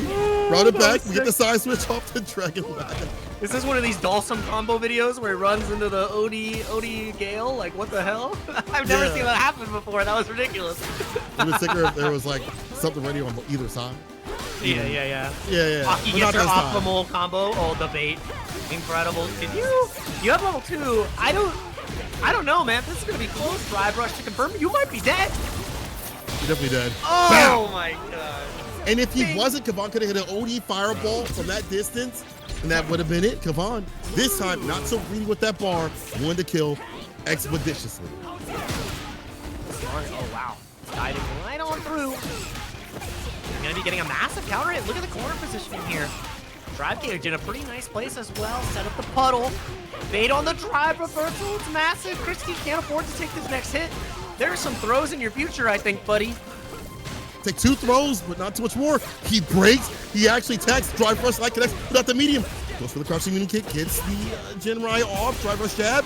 He's not biting. He gets open up low. There are too many thoughts. He's been going for those lights continuously and then catches the walk back. Come on. Jumping on the dance floor. Okay. Yeah, Kavan's willingness to cash out with the supers here and also awareness of the damage that needs to be delivered off these light strings has been huge, right? So I think without the optimal extensions that we're seeing here in juggles, you don't see Chris losing these situations. So it's a masterclass of Aki from Kavan, and you know, Chris has just got caught overextending a little bit too many times. In these lights, he's getting called out, man. Light and a crouching light kick or a dash up throw, whatever's after it. You know, he has again earned that right to do so. Kavan's earned that right to do so, as Chris had earned the right to jump in with a better ground game, the fireballs and the pokes and things like that. Yep. And we have seen too, Chris has been willing to let it rip on the reversals, but he got baited out on the level 1. He got baited out on 1 DP, so it's not 100%. It's been pretty difficult for him to get that consistency defensively. And yeah, we're gonna see if we can go to another Game 5 here. A lot of it can be derived on how we change up to this fireball game, and now the anti-airs are coming through. We're seeing Chris get a little bit impatient on the ground. Applies the poison. Yes. Old parry, drive reversal right after. Body blown bar. Chris back with it, but still gets hit. Heavy lash for the poison. The throw, the backdash is there, though he was aware. And you mentioned the fireball game. Very important to poke out and establish, but Kavan is not letting Chris get anything off. This time, deep the jump here, safe jump setup, OD fireball. No anti this time. I think that had to be a misinput. Oh man, now lockdown, but finally DP comes in and saw the animation of the overhead come through, takes the plus frames off the driver on Fierce, double dash, gets the throw. This is where it becomes unrelenting, finds the crouch medium kick. It's not going to be enough to kill because you do not build the level 2. Serpent slide right on out, and now this is trouble. You might just die. It might just be enough chip. You can't escape the level 2. Set point here. For Capcom. That would have been it right there. Very well done using both bars to lock Chris out. Reversal. Better with bar here. Stand fierce, but in between the string, he gets the light to punish. Then in part of the Jinrai. Then Miss Fang right to the fireball. Light lash enter to apply the poison. Sneaks on in, plus frames off the can kicks. Jumps overhead, notes a crouching medium kick. Probably got 8 up. Yeah, this is going to be massive here because now you can't really afford to try to perfect parry. You'll get blown up by the throw. One more safe jump comes through. That's why we see the throw tech. Slides right under the OD fireball. And now Chris is in such a precarious situation. And it's lights again that closes it out. The willingness to wake up buttons when you don't have a DP is what shut Chris down. Even though there's no invincibility there. You know, if you believe in the buttons, they're invincible enough. That was a masterclass from Kavon, and sending Chris C down with a 5th place finish here for the World Warriors. So going to put some points in his pocket. Definitely not as far as he wanted to go. And this is Kavon trying to, you know, cement his place in the points as well, because you get up close to first place and close to first place next week. You're in that top 8 to then get yourself into the regional final to potentially qualify for Capcom Cup. I don't think he's in striking distance of, you know, JB or Chris CCH, because you need at least you're going to need at least 130, 140, potentially 150 points to get there. But still, getting your name into that mix has to feel good. I think, you know, Kavon was able to play around that play style that Chris would like to play, a little more patient, not as rushed down, not a lot of step kicks, excuse me, that were exemplified in the matchup. The fireballs are kind of working out, but the OD fireballs would cut through that, normal fireballs. Someone said he could have Tatsu through the level 2. I don't think so. I don't know if heavy kick Tatsu or medium Tatsu would have worked there, at that distance at the very least. I don't know if that would have worked because he did the fireball. He was already up there. Level 2, it came through. I don't know if that would have worked. You know, maybe I'll check it out on the replay system. Maybe you can, and then tag me and Jake, and we can definitely see. But part of me thinks that I think he would have got clicked either way. I think he would have got cooked up in the air. Yeah. Over I don't think he had a way out of that situation, which is rough. And yeah, you know, we're getting right into the even harder matches of the bracket. We have another elimination match coming up here, which is going to be Snake Eyes versus Filipino Man. Also, shout outs to each and every one of you guys in chat. Over 1,000 people enjoying all the Street Fighter action. So if you haven't already, give a huge look at our partners in Zenny and Bait. We'll have both of the Nightbot commands in the chat for you there. And ! Match Reno if you want to help donate to the players. Hit those contribution codes. Use the rest of those. Shout outs to all the players here. I see LCD. I see Brian. Shout outs to you, Brian. Hope you're doing well. Every single one of you in the chat really makes Street Fighter so special. So I hope you've been having an amazing time here so far watching some Street Fighter 6. I know TNS just finished, and now we're right into the World Warrior top 5 action here for the West Coast. I see you, Scooby. Thank you for the compliments on the hair. I do keep it fresh, you know. Olive oil, base products definitely. Olive oil? Yeah, bro. It's within the product itself. It's not olive oil. Okay, okay. Just put olive oil in my hair. Relax. You go to Costco, you get the big 2 jugs, and like every day you just got like a bowl. You just dip it in. Whatever it takes, man. Whatever it takes to win this matchup, because this is not going to be good for Geef, as Geef players have told me that Chun-Li rules the neutral. That stand fierce. The fireballs as well are really deadly. And that crouching unit kick as well, the swift thrust, those things add up to keep the character out. We'll see though. The trade, better here for Snake Eyes. Got me. Yeah, Chun-Li versus Geef. This is not a matchup. Yeah, and it's Filipino Man versus Snake Eyes. This is a retro Street Fighter 4 matchup. Are we at Super Arcade? What's going on? We never left. It's like we never left, man. The bathroom's closed. Like, we can't go. Careful now. Filipino Man, a lot to work with. Swift thrust as well, trying to find an entry point. Stand fierce. Yeah, no cancel because it's not real. You have to do it on hit. Try to pimp the parry to catch a button. Yeah, he tried to call out the button right after, using that knowledge before the heavy kick does connect. And that's that. Filipino Man not allowing Snake Eyes to encroach at all. There weren't even fireballs. The idea of fireballs make it even more deadly because it could be like a drive rush overhead right after. Low. It's Schrodinger's fireball. It's there, but it's not there at all times. So the mental stack is earned just off of, you know, 15 years of duking it out. Also, yeah, to everybody in chat, if you're wondering, this is a live match. This is points on the line. live in front of your eyeball, as you view right now. And this level 2 and the level 1, I don't know if this is enough to kill, but it's gonna give you a great Oki situation. Cheeky little reset. It's a bait. Easy You know bait what's oven. Yeah, exactly. I did think that. I was about to actually say that. You had great minds thinking alike. I was like, I was in your head, man. but he I know. knows. Like the back of my eyelids. I love it. Snake Eyes has him caught up in the corner. I thought it was gonna be like actually a reset in the back row, but Snake Eyes playing around Filipino Man. Again, they played each other for so long. This is like the latest. Like, you know this person for years upon years. You know their intentions. You know what they're gonna do in terms of defense, game after game. Look at the space that Filipino Man has given up on the screen. I just want to acknowledge how far he's had to walk here. Back row, I don't know if it was a misinput, but you're not going to be upset if you're Filipino Man here to get all that space right back. Do not whiff, whatever you do. You are not allowed to throw any more Kikokens. Yeah, really. That level 2. Punch counter throw, the dash up, almost got the shimmy. Gets the overhead. Oh, you are so nasty. Filipino Man with the legs. Sit him down with that Sotin. This is the end. Filipino Man being able to thread the needle and sneak in that overhead, which has been so deadly. I feel like on every person he has played today, even though he wasn't able to win against Zach, we've seen that as part of his game plan. He's able to land a significant victory. First game to him. I'm seeing all the names in chat right now. Dr. Danny Fan, Morton C, Red Hotto, all you guys. I got them bombs. Everybody here to watch some Street Fighter. This is great. Yeah. Too old to react to the overhead? Yeah, too old? No, man. I Raise guess your we're all hand. too old then. Press You're 1 over in 30? chat if you're 30. If you're over 30, press 1 in chat. You got hit by the overhead. That's crazy. Filipino Man with the lead. Actually, Danny, while you're here, I want to ask you what you think of the matchup too as well. Perfect parry in the punish right after. My favorite book, the pickup, hell stab, nice and close. The ones, the punish no. counter. Oh, sorry, the ones are crazy. What a check from Filipino Man, though. The jumps are unrelenting from Snake Eyes, though. It's a real combo. Not gonna get much out of it. It's the crouch light kicks are so damn good. If Zanchu's out of the corner, it's not enough to kill, but he finds the drive rush afterwards. Even matchup, okay. Even matchup, even matchup. Yeah. We've cultivated the old head chat. This is great. Please remove DI. I'm with you. Like it right after. Avoids. And you have that stand fierce in that perfect range. You gotta follow up. Potential kick. Franco right after it. His throw, though, he breaks. Again, this level 2 could be dangerous because of this. He cannot throw out the fireball as you mentioned. Side switch. Jackhammer.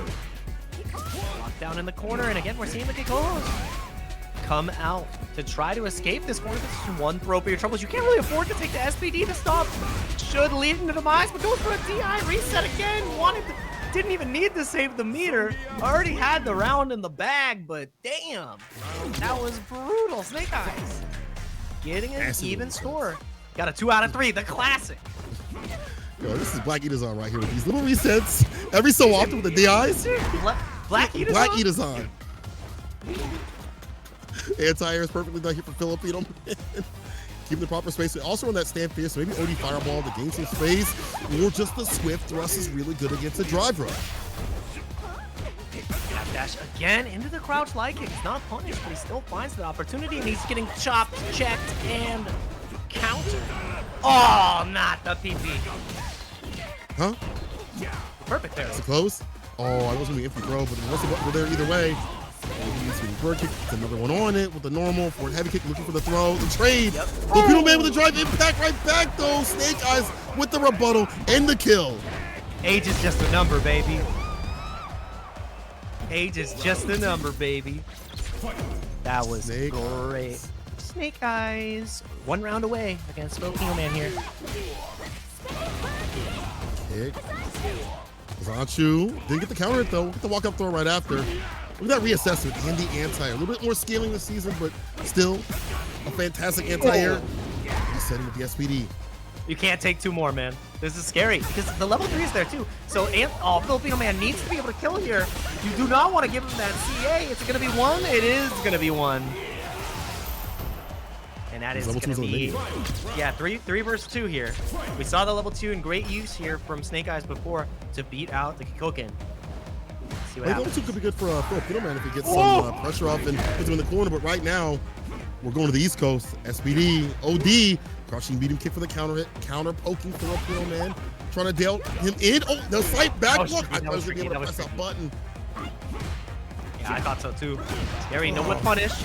Finding the excellent reach right there. Trying to go for the little reset with the overhead. Goes with the headbutt over reset. Oh, you can't afford to take one more hit. This is terrifying. Strike throw, 50-50 guess for your life. Filipino man goes with the overhead again, and it's not going to be interrupted. Oh my God. Once you got me, twice, no longer. Not me, not again. Snake Eyes gets his win. And so prepped and prepared for that overhead scenario that Filipino man has been going for to close out games. Yeah, and it's the active defense that is really, you know, telling the tape. It's not willing to go down without a fight and showing that we consistently either go for the crouch jab or the crouching light kick to beat out these overheads. Oh, why are you whipping? Why are you whipping? Oh, 2+ for your own good.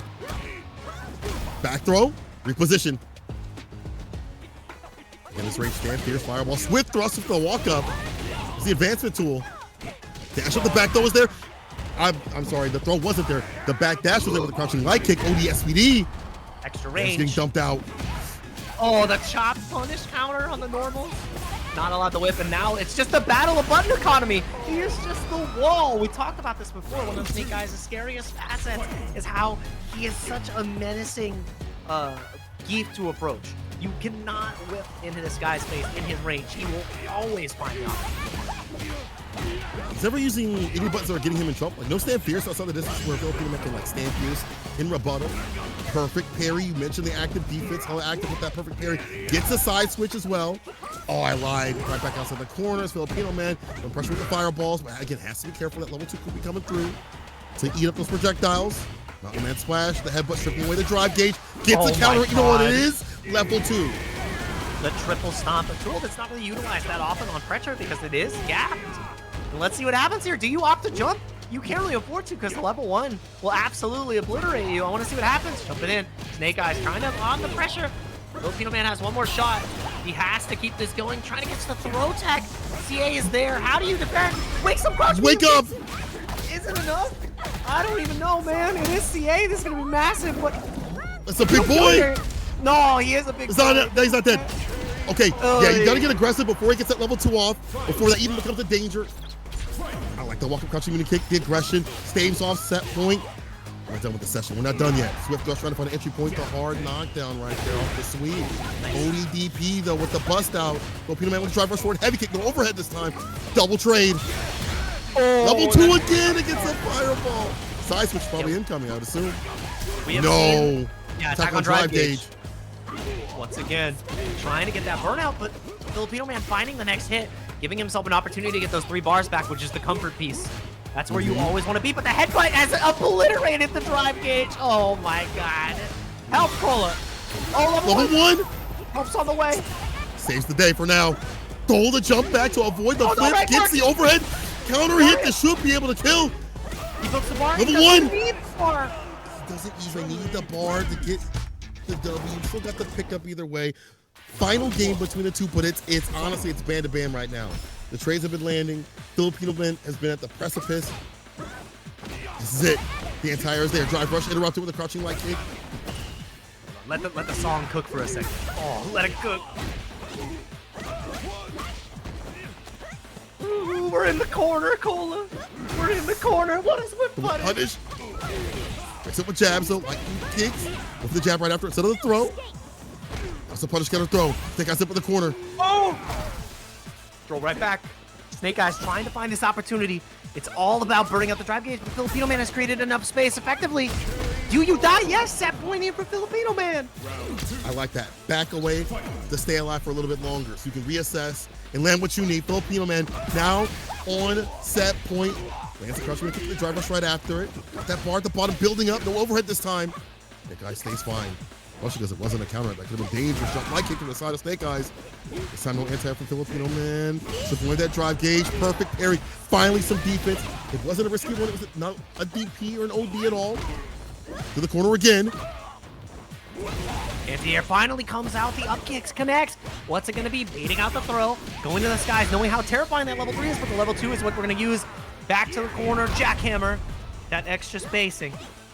Oh my god, the Switch double whip! positions. Jesus Christ! Oh, the bait! Oh, This is gonna be no! massive.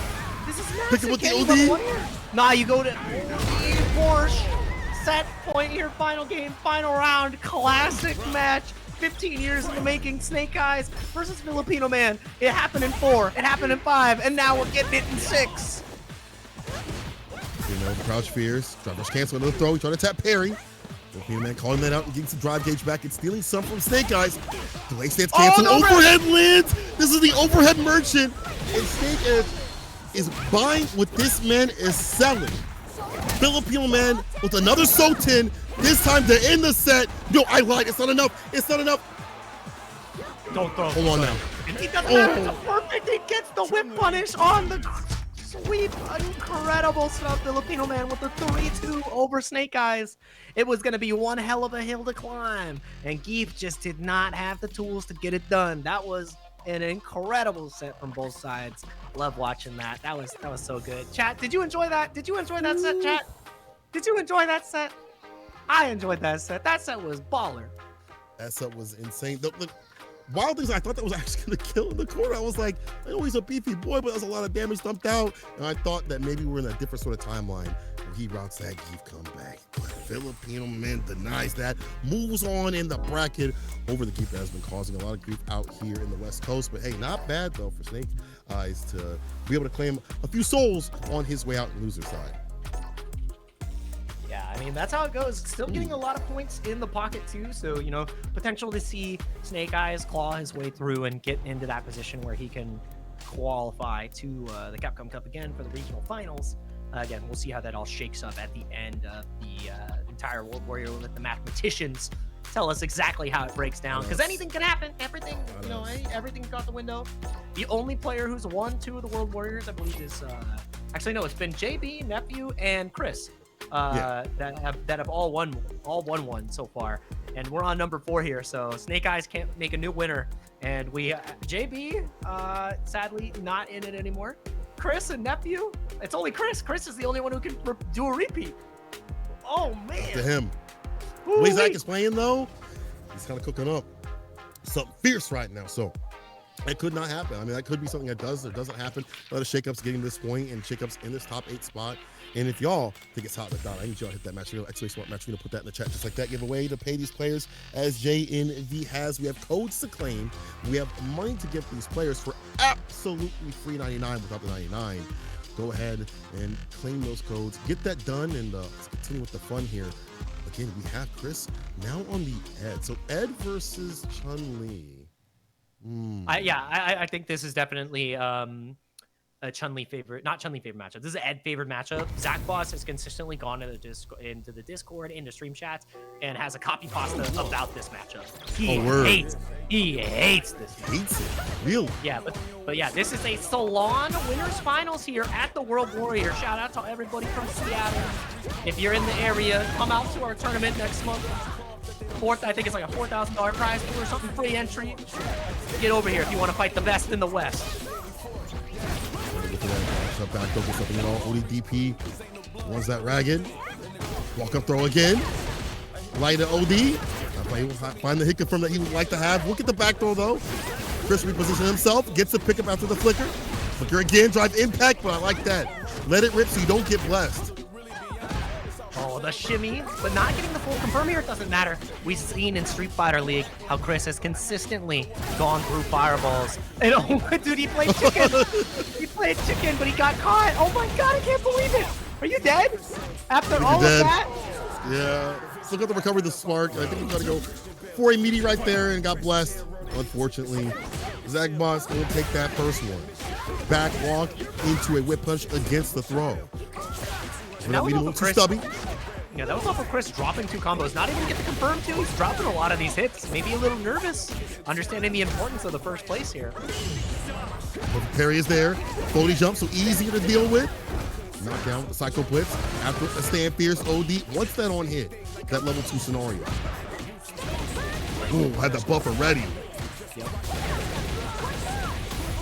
Oh, probably caught the jump right there. We didn't see a counter hit. But now, in burnout, Zach Boss needed to make that opportunity count. You see Chris now gonna find the dream. Hands like NyQuil. You're mine. Oh, Betty by. And the level one. One.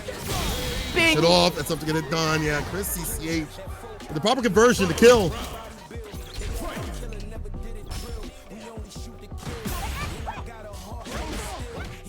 Delay gets the crushing fierce off. Not even a crushing medium kick. Walk down up in the corner with these fireballs every so often. Helps go up some of that drive gauge as he gets aggressive. But Zach had to put the, he had to take his foot off the gas because he put himself in such a bad place drive gauge wise. So Chris got out of that corner relatively scot-free. Meeting with the heavy. Looking for a conversion. That flicker might be dangerous against that swift thrust. That's probably why Zach Boss doesn't like this matchup. What's he want to utilize? I might get blessed by like an air flicker, drive reversal against the OD. For the overhead, DP. Denied. Lockdown, and yep, the reaction from Zach Boss. You know, you gotta test him. You gotta see the gangster is present. We gotta see, but now you have 0 bar. If Chris can find the hit, actually he evaded the corner, which is the most important part here. But he's gonna attack the drive gauge again. Ah, Zach Boss. Jump in. It's scary. Oh, He's burning himself out immediately. No one. He wants to backdash level 2 or on hit on the stand medium kick. What's the level 2 rip to chip them out continuously? OD with a 4 fierce. Was there a different sequence you could do to chip out? Doesn't matter. He's still solid, and Chris able to get the kill regardless. Ooh, that was a nail biter right there. I'm not gonna lie. That was very back and forth. Checking on the drive rush. Yep. Not allowed to turn green. Ooh, I think that might have been a misinfluence. I think we would have gone for the anti-air there. Oh, JB was like, I'm back in it, baby. He joined the room. He saw an Ed and something on the screen. He's like, I'm out of here, bro. Never mind. I'll see y'all later. Big punish counter. Huge opportunity. Chris Cap. Wow. You see that round? He said, flicker, flicker, flicker. They're going to delete the fireball. Off the recovery, what happened after that kill rush back? Impact right back in the economy of buttons that are split right now is lulling Zach into a false insecurity where he can think he can at least get a drop impact against flicker, that medium kick, any of those things. Chris calls it out, gets a punish. Gaming around so far. OD fireball. I like that switch up. He tried to drive our stand fierce, was not close enough to get the follow up that he wanted. AC bar. Get caught low, but able to deal with the throw. Does he get out of this? Nah. Kill rush back is not getting you away from that level 2. Great awareness from Zach Boss here. What's the knockdown? What's the oak? He goes for the overhead. Bless the dome piece. He burnt out. He's got to get this. He's got to get this kill. It's not enough. Switch sides. He's trying to go for the back throw. He knew it. Level 1. Yeah, he did. Bait decimate. OD side switch. DI. He can DI. He gets the iron. He gets the level 1, but it's not in time. He didn't react. I don't think he saw the bar. No, he dropped the drop. But he wasn't doing anything, Zach. Wasn't doing nothing at all. He was just like, I'm dead. No, do not take your hands off the controller. We saw that at DreamHack. We see it here. He could have did something on Wake Up. Oh, no. I can tell he is definitely salty about that when the immediate ODDP on this round start. Zach is feeling a type of way. Oh, I got my hands on my head, man. That's brutal. Hands on the sticks, bro. Hands on the sticks. Over. It's not over till it's over, man. Yeah, this is not how you want the next round to go. This is bad. This is pretty destitute. Oh, he reacted with the DI though. That's huge. Gonna have to make this opportunity count though. He drops the conversion afterwards. No Oki. I will interrupt the drive rush. However, not a lot of life to give for a drive rush. He wasn't even able to get a punish off or a bead on his opponent. ODDP in between the string. Honestly, Chris is like, I ain't gonna die for this. I'm gonna let it rip. Set point for him. He is reading the player very well right now. And again, too far for the OD fireball drive rush steer to do anything at all. Level 1 to get some distance. Drive rush for the flicker, pull him close, and he's not tapping parry. So he's in strike throw distance. Chrism has him in the corner, man. This is not looking so good. Perfect parry. He is getting a blessed right now. This is looking like a mauling. I can't look. I can't watch. Yeah, it's looking rough. Kill Rush gets answered by the OD Kikoken. Backdash answered by the DI as well. About to be in burnout on both sides. Goes through with the level 2. No gaps allowed, which means now the Zach Boss does have an opportunity. When do you try to DI? Because the level 1 is there from Chris. Goes for the empty jump low. Chris gonna be after fighting out. He goes for the stance switch, gets the low again. Chris still has that level 1, but gets caught with the oh no! He challenged back against the charge. Unbelievable. Staying alive. Zach Boss locked in. Could have been way worse, but way better for him as he is still in. With that bar at the bottom, OD not hitting anything, so no level 2, no dream for you. OD again? Yeah, all he's he wants looking is for the it. dream. He just wants the dream. Did you Did he bait? block it out? No, he Nah, went for a he button. Yeah, he went for a medium right there. Got blessed with level 2. Pick up, put this man down. Good set up. OD, trying to harass the drive gate. Yeah, but then he can for him into the super. This actually burns out Zach Boss. Yep, and it puts him in that 3-bar range where now he can drive rush in, gets a full string, can potentially go for a DRC afterwards if he structures his pressure appropriately, right? Which is exactly what he's trying to do.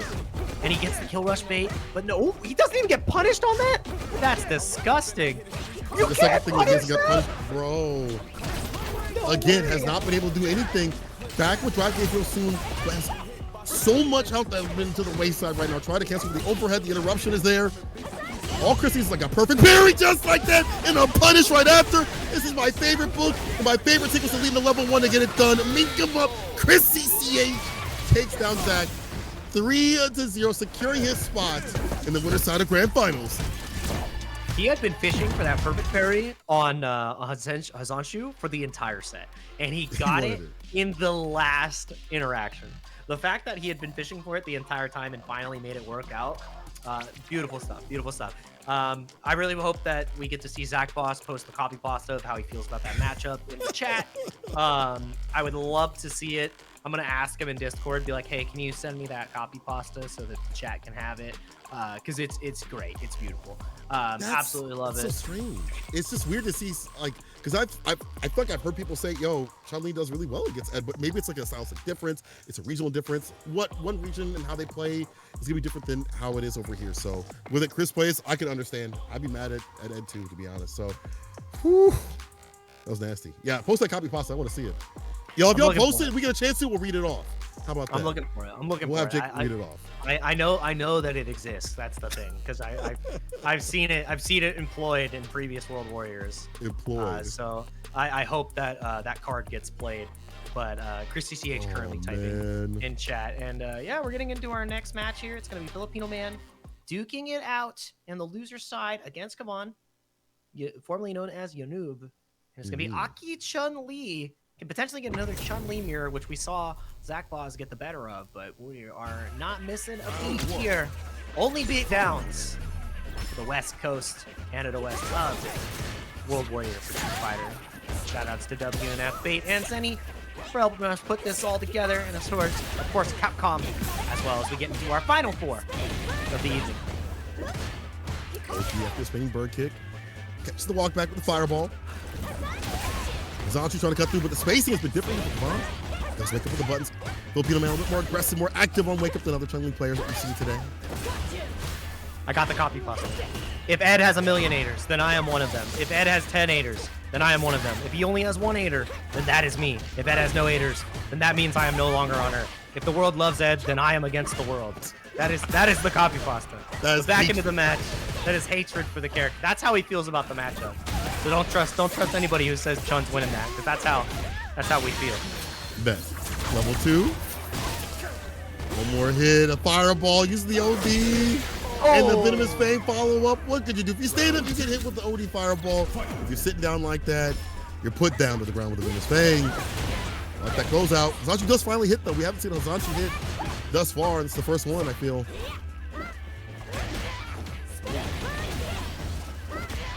Locked down again. Oh, dude, back knee approach. So damn good. And locking you down. Filipino Man not wanting to spend the meter, though. I think that's important to note. You know, want to carry that cash into the next round, and it pays off perfectly for the game plan. And just a note, like that means level 2 could be coming through. Get some of these fireballs, get that corner push. Even more so as the round goes on. Medium punch, drive rush, drive impact, attack on the drive gauge, drive rush, crouching medium kick to open him up. Okay, heavy lash to end it with the poison.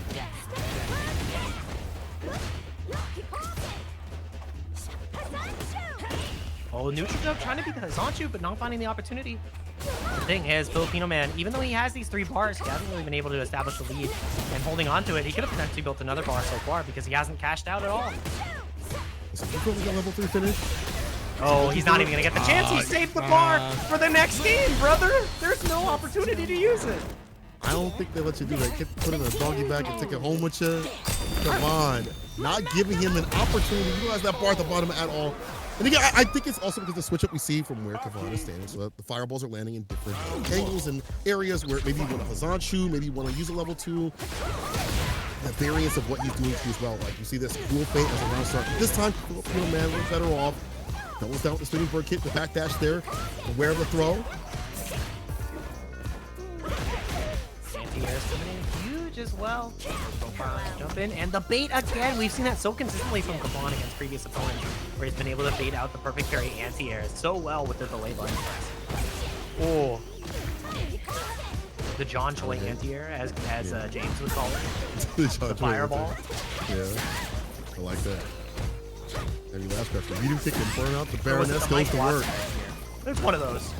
They both fireball with the anti-air. Oh, but the DI, that was a new age technique. Let's see exactly what happens here. Kavan closing out the rounds. This is looking rough for Filipino Man. Hasn't been able to find the proper range to deal any anti-fireball pressure. Honestly, Kavan is just switching up. We see him like just waiting a little bit, just like this, and able to get a punish. Slide is not applied. Stand fierce for a stand fierce. Filipino Man is able to land a conversion. Bring for the crouch fierce. Oh, level 1 in between. He's like, I'll take my turn back and then some. Give me a health, a little bit of that drive gauge. The fireball after the knockdown, drive rush, the switch up, the DP, corner. Yeah, here we go. Not going to be taking it for loops. Chun doesn't, she's not awarded that opportunity. It makes it a little bit more difficult for her to combat against Aki, but the overhead does connect. The overhead arbiter has given you your dosage, and it was lethal.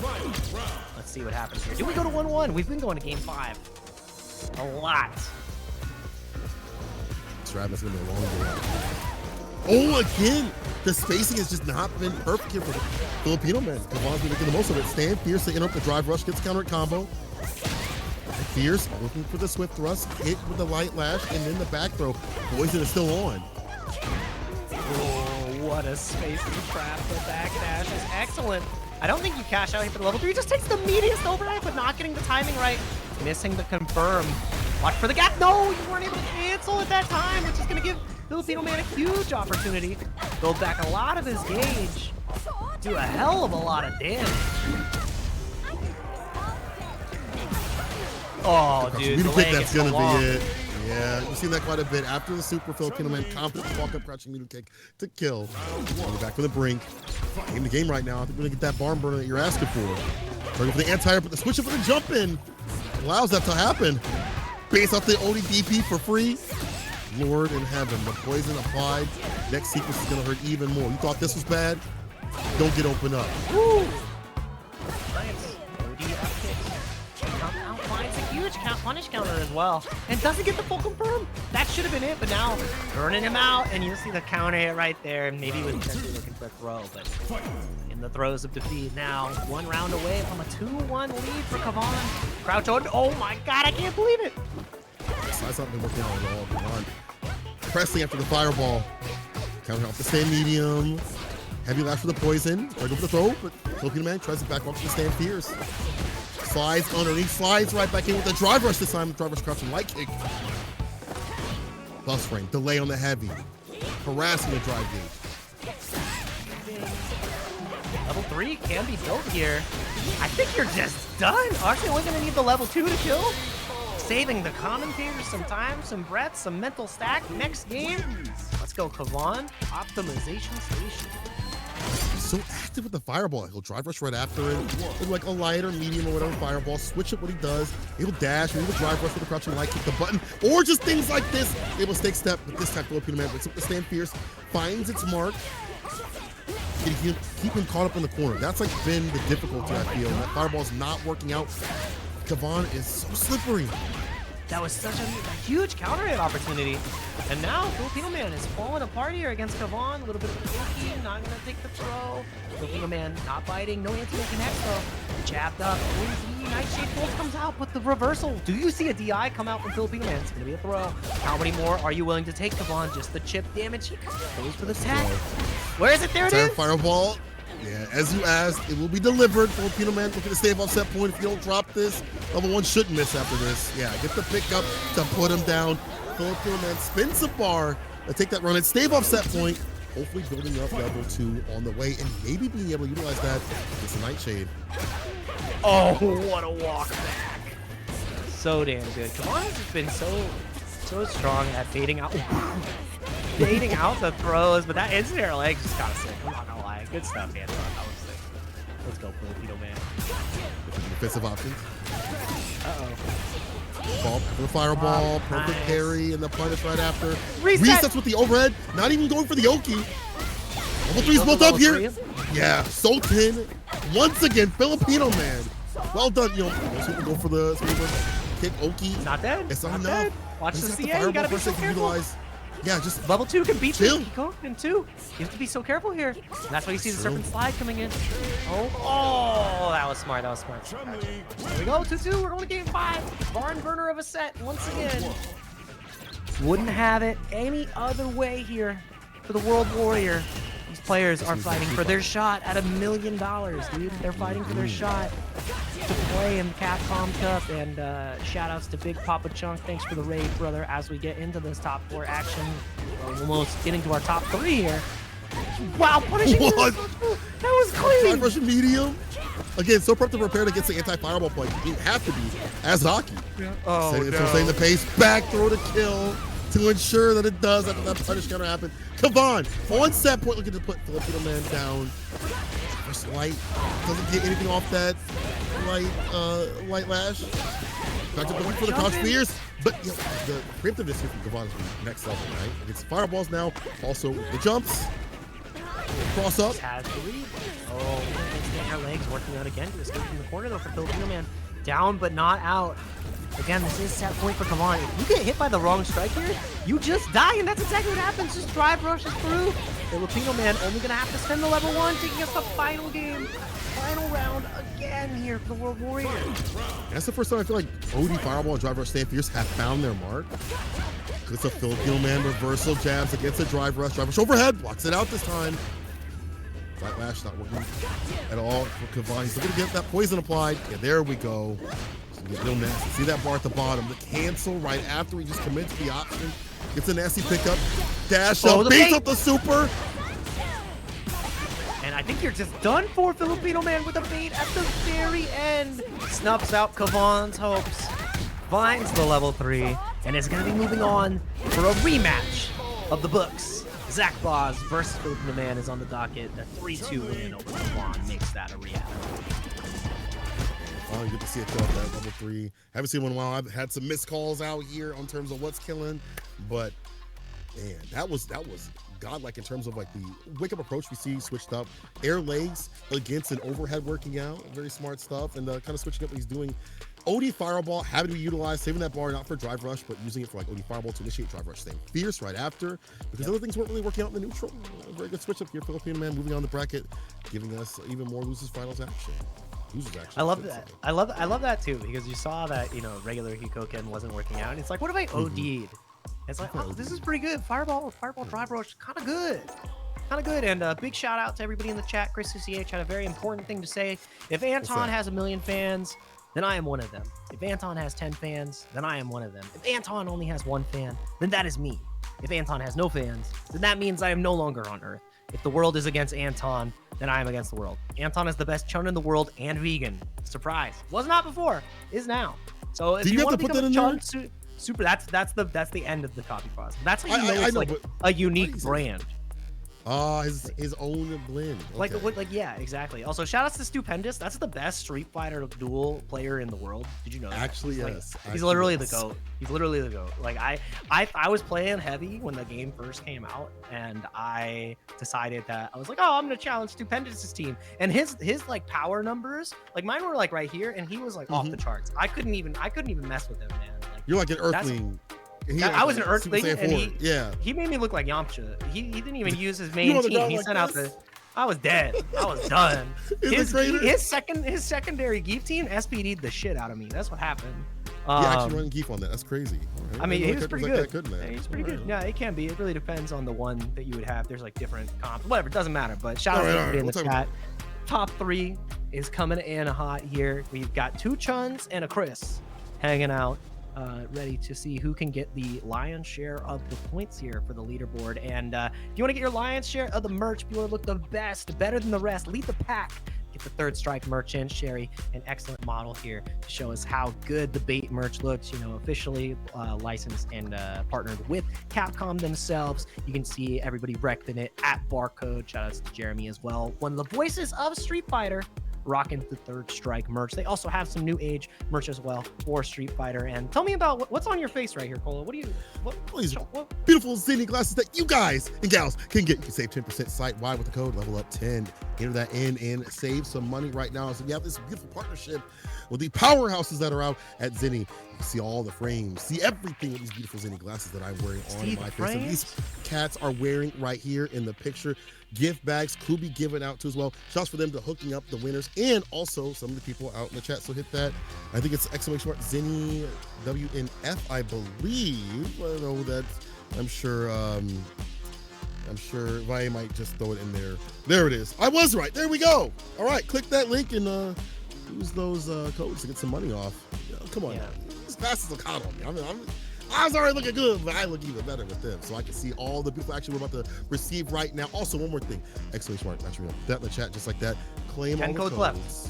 10 codes left. It could be you putting in those codes. It could be you out there being the final code givers and juicing up this spot. So don't stop.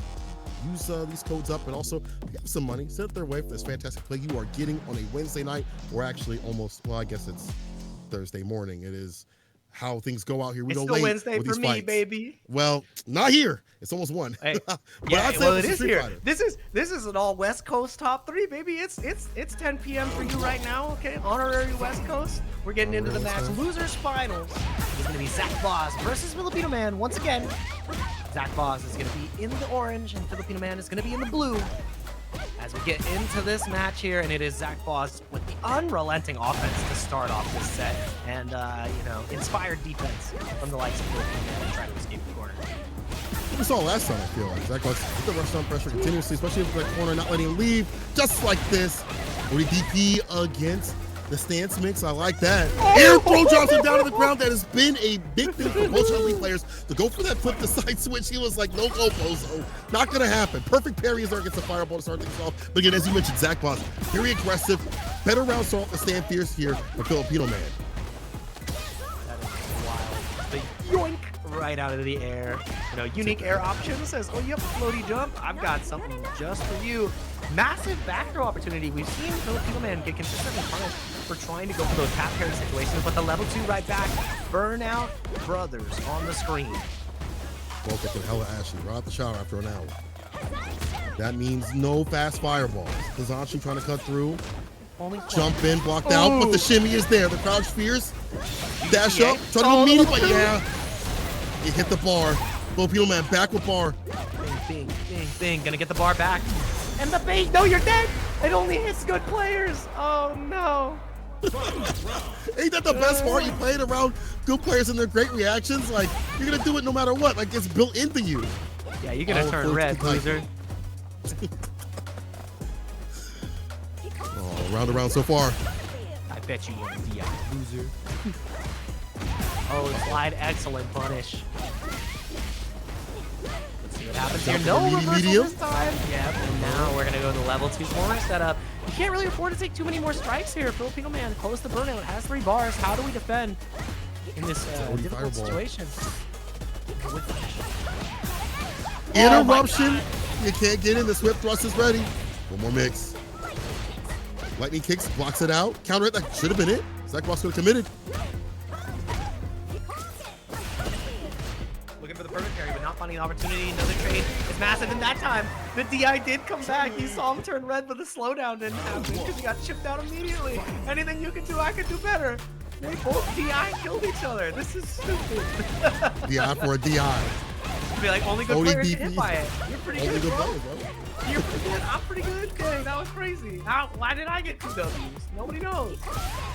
Zach Boz with the first game. Looking shades of what had happened previously. However, I think this is a little bit more combative here. Filipino man switching up the corner as soon as I say that. The big jump in.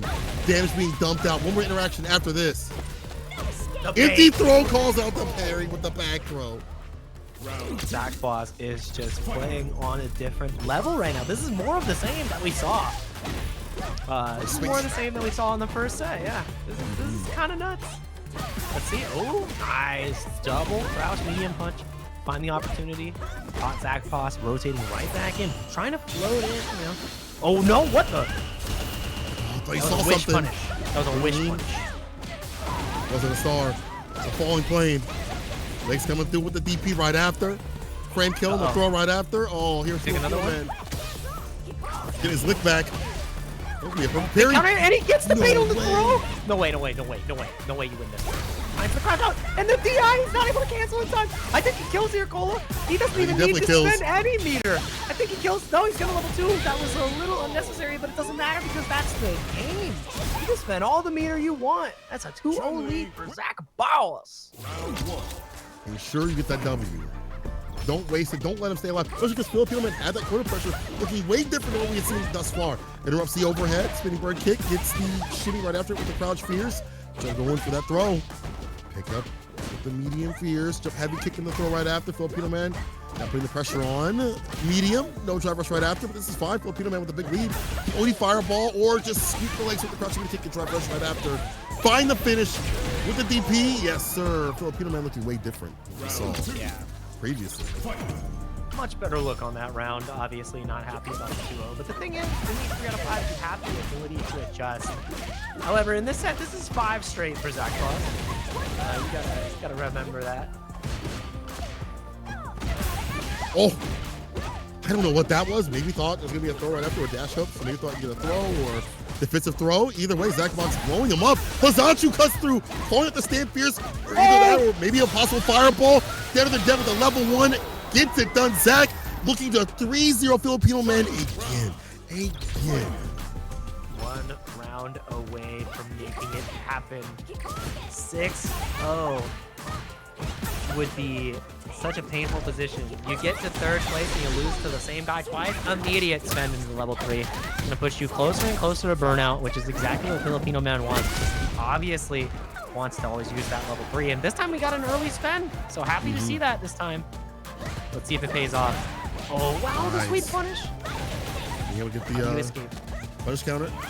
It's the throw right after the frame kill. Drive impact, there we go. Time he tried. He took up the swift thrust, it looked like, and nothing into the super. Try to go into legs, and just the legs never connected. But yeah, 2-1. Better than the first set. For against the crouching medium punch. Gets the pickup right here. Frame kill, meaty fireball. Bird kick for the Oki.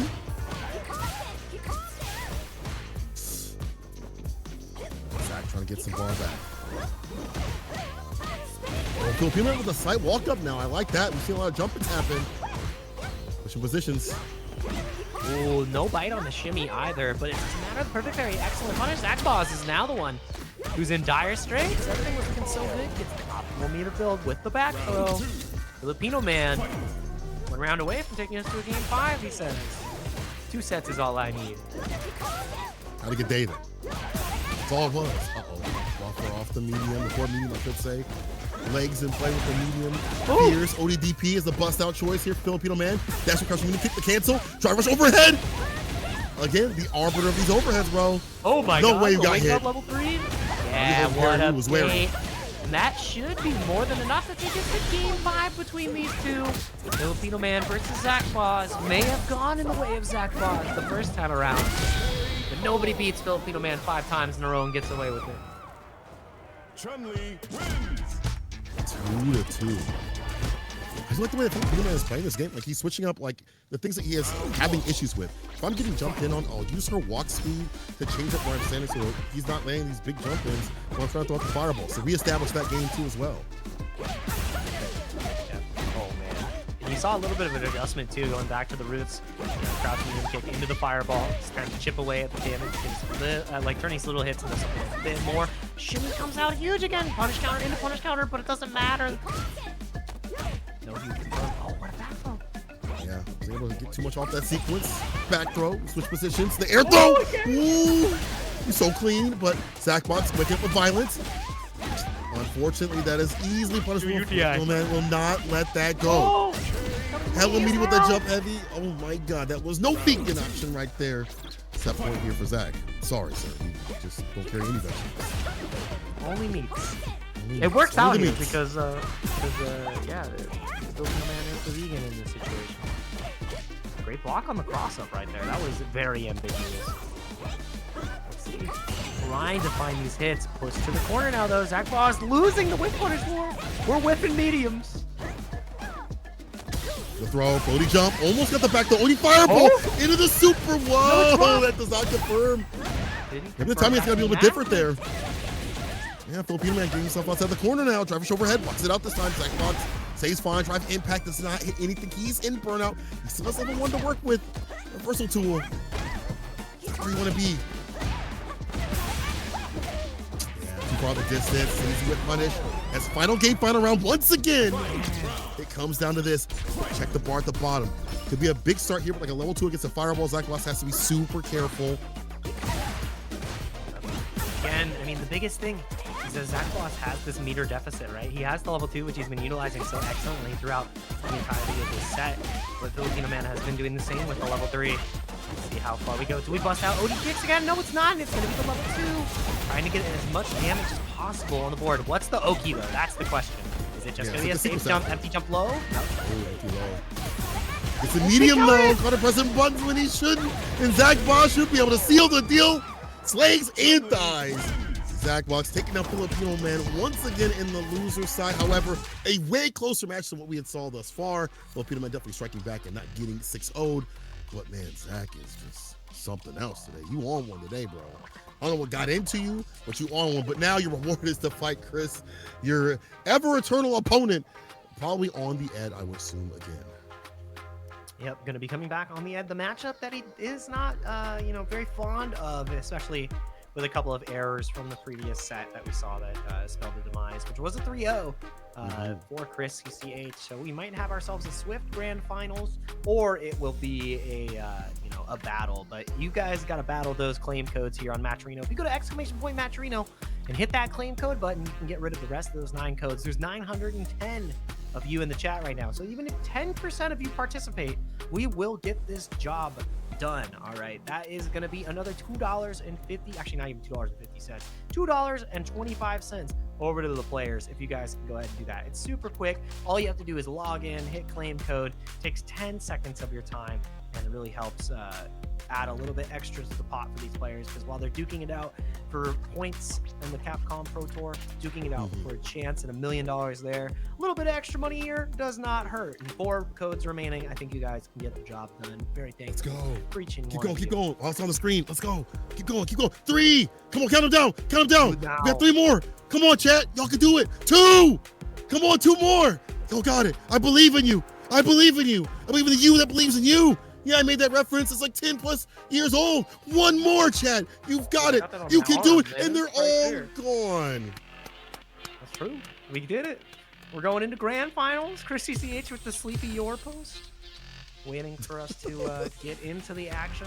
Chris, we're trying to get you paid, bro. Relax. Like, I know you want to get in and get your win and claim that winner's spot. Again, in terms of like for points, and also claim this week's Warrior, this month's Warrior, I should say. But Zach is a little different right now. The way he is fired up, having to fight the same opponent previously and making his way through loser side, I don't think it's going to be as easy, bro. Either way, this is our finality. This is it. Ed versus Chun-Li. It's going to be Chris CCH versus Zach Boz. Let's get it. Grand finals of the World Warrior West Coast. It is going to be, as we said, Chris versus Zach, Ed versus Chun, and it starts off with a punish counter for the favorite of the tournament, I would say, being Chris CCH. And he is popping off here. Uh-oh. Roll the beat, though. That's why. Nice and close. Not throw distance, but in striking distance. Oh, Oh, the flicker, the knockdown, one more hit. The drive impact ends the round. It's a defensive fireball. Not really working out. Chris CCH taking that round. Chris was in control the entire time, and as soon as Zach Boss got an opportunity to go on offense, Chris's willingness to bust out doesn't even want to entertain the idea of Zach getting a turn to play. Side switch here? Nah, just taking the dash, and we're gonna get the back throw to do that job for us. Here's the fireball with the flicker. Is he bit? Kill rush. Ah, got his ass. Try to kill rush back at that distance. You're gonna get blessed. Level 2. To the corner you go. Lots of lows and the highs. All it takes is one button. One stand medium kick or perfect parry. I feel like I've heard you say that before. Freaky Friday? Nah. Early Thursday.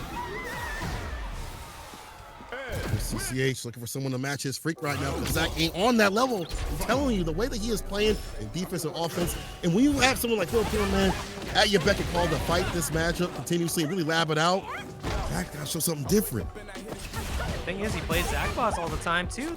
We go to the same local. One of those things where the matchup experience is definitely there. And Zach doesn't like to play this matchup. Ooh, looking for a button, anything. And interrupting all the stance cancels. No, they're free. Parry. It's a corner parry. It's Oki. Tick throw. Stand meter kicking to nothing. I gotta see something here from Chris. Oh, wow, what a delay, OD. This is so rough because now, to take this next hit, you have to hold the level 2. You can't really afford to give him the opportunity to go for OD. Machine gun punch. Oh my god, this is terrifying. It's a crouching medium punch. It's a cycle blitz right after it. Delay button. ODDP again. Meaty level 2. Nothing you can do. Nothing you can do. Nah, son. Had you jumped, there would have been an upward flicker. On the ground, you're going down to that level 2. That ball of night pull, putting him to sleep. Chris getting closer and closer to that game tournament point scenario. Here's the pickup here. Zach starting off real strong with that OD. Doing some of his block. Gets the crush first on the delay. Punish counter. Potentially could have level 2 groove, but like, man, that is such a hard pill to swallow. Yeah. Gonna get the kill here. Drive reversal gets Chris out of dodge and now has a huge opportunity to really bully Zach Boss here. And not spending, Zach is being really greedy. Thinks that he's going to be able to close this out without it. Careful now. Yeah. Uh-oh. Make him spend. That is what Chris is trying to do. He's trying to make him spend, but he was out of range.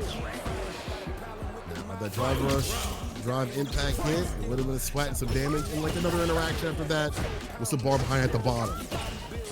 What's that? Let's get the whip punish. OD doesn't hit. Drive rush right after, keep the advantage and get the back throw. Azanchu not hitting nothing though. Knockdown once again.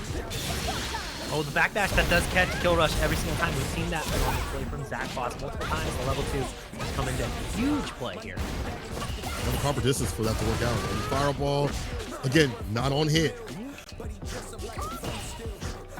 He's not finding the perfect parries on these kills, making it really difficult for him to get this extra range and get these free punishes that he's used to. Come here. Oh, man. Throw distance though, again, golden parry, only a strike. Interruption, nothing big, nothing into like a target combo knockdown or like into cycle blitz. Perfect parry. Oh, he thought he had the punish. Oh, Perfect parry. He said, I'm gonna get it again. I'm gonna get my lick back, bro. And D-Low blocks it out. He can't see the strike, and that's why, because now it's lights out. The level 3 is going to be more than enough. 2-0 lead for Chris CCH, the unstoppable force here. Zach Boss has not been able to catch a break. 1 point. I don't know, the way Zach is playing, he's just switching up to some fireball when he be. Oh, Nice one to the air. Chris was so ready with the upwards flicker. That's how you know he's in his head like the back of his eyelids. Bro, I'm telling you, this cat is prepared not only for this matchup, but for Zach, as you mentioned, they played so much that he has so many notes on this cat. Crouch Fierce does hit, though, gets a counter. Zach not done yet. Trying to lock him down, but Chris not biting on any of these reversals anymore, too. He's been so good with busting out of the corner. Zach just hasn't been able to get a nice read on him. Oh my god, stance changes be damned. Chris is unflinching. About to burn him out, too. The ball has to get hit. Nice interruption. ODDP that's getting huge. lead. Oh no, the litter right there. The super to hit it right back though. Zach Boz with the block and punish. Not getting scammed.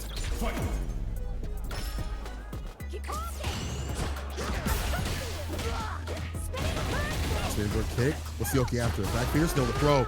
Back dash is there, but no landing on the OD cycle puts to establish any sort of level 2 scenario. Zach Boss has successfully blocked those out, and they haven't been on hit here. Chris, perfect parry. Go for it now? Nah, he wants to put the ball on it. Makes sense, it makes sense. Save it for an on-hit scenario without any scaling.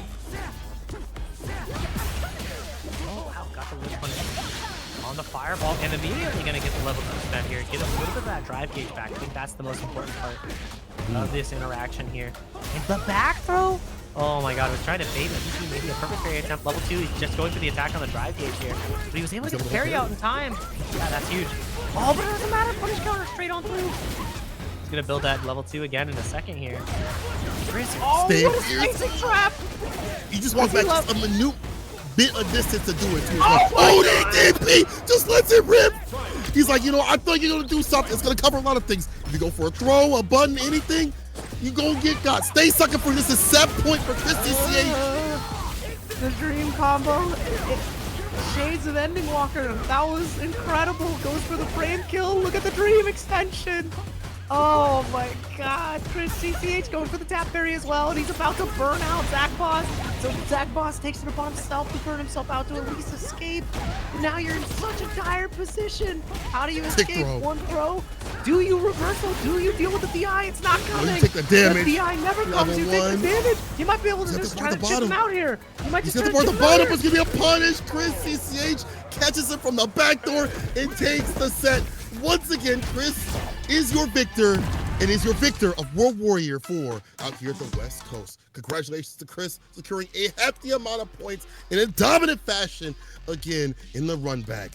Okay, you can post that. Go ahead and post that pasta if you want to, man. Go on, Zach. You deserve to, bro.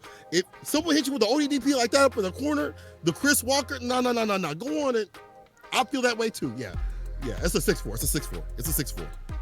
It's a 6-4. It's a 6-4, bro. It's a 6-4. Read it to me again. One more time. If Chris CCH has 1 million haters, then I am one of them. If he has 10 haters, then I am one of them. If he has 1 hater, then that is me.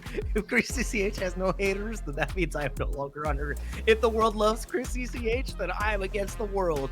And that is Zach Boss against the World Warrior, because the second place finish is all he's going to be able to take home, because this is a chat full of Chris CCH lovers. Congratulations once again to Chris CCH for taking it and getting himself a nice share of the points. I think this puts him in the lead right now with 1 event to go, and gets him that much closer to qualifying for Capcom Cup. Another year with Chris CCH at Capcom Cup with Nephew.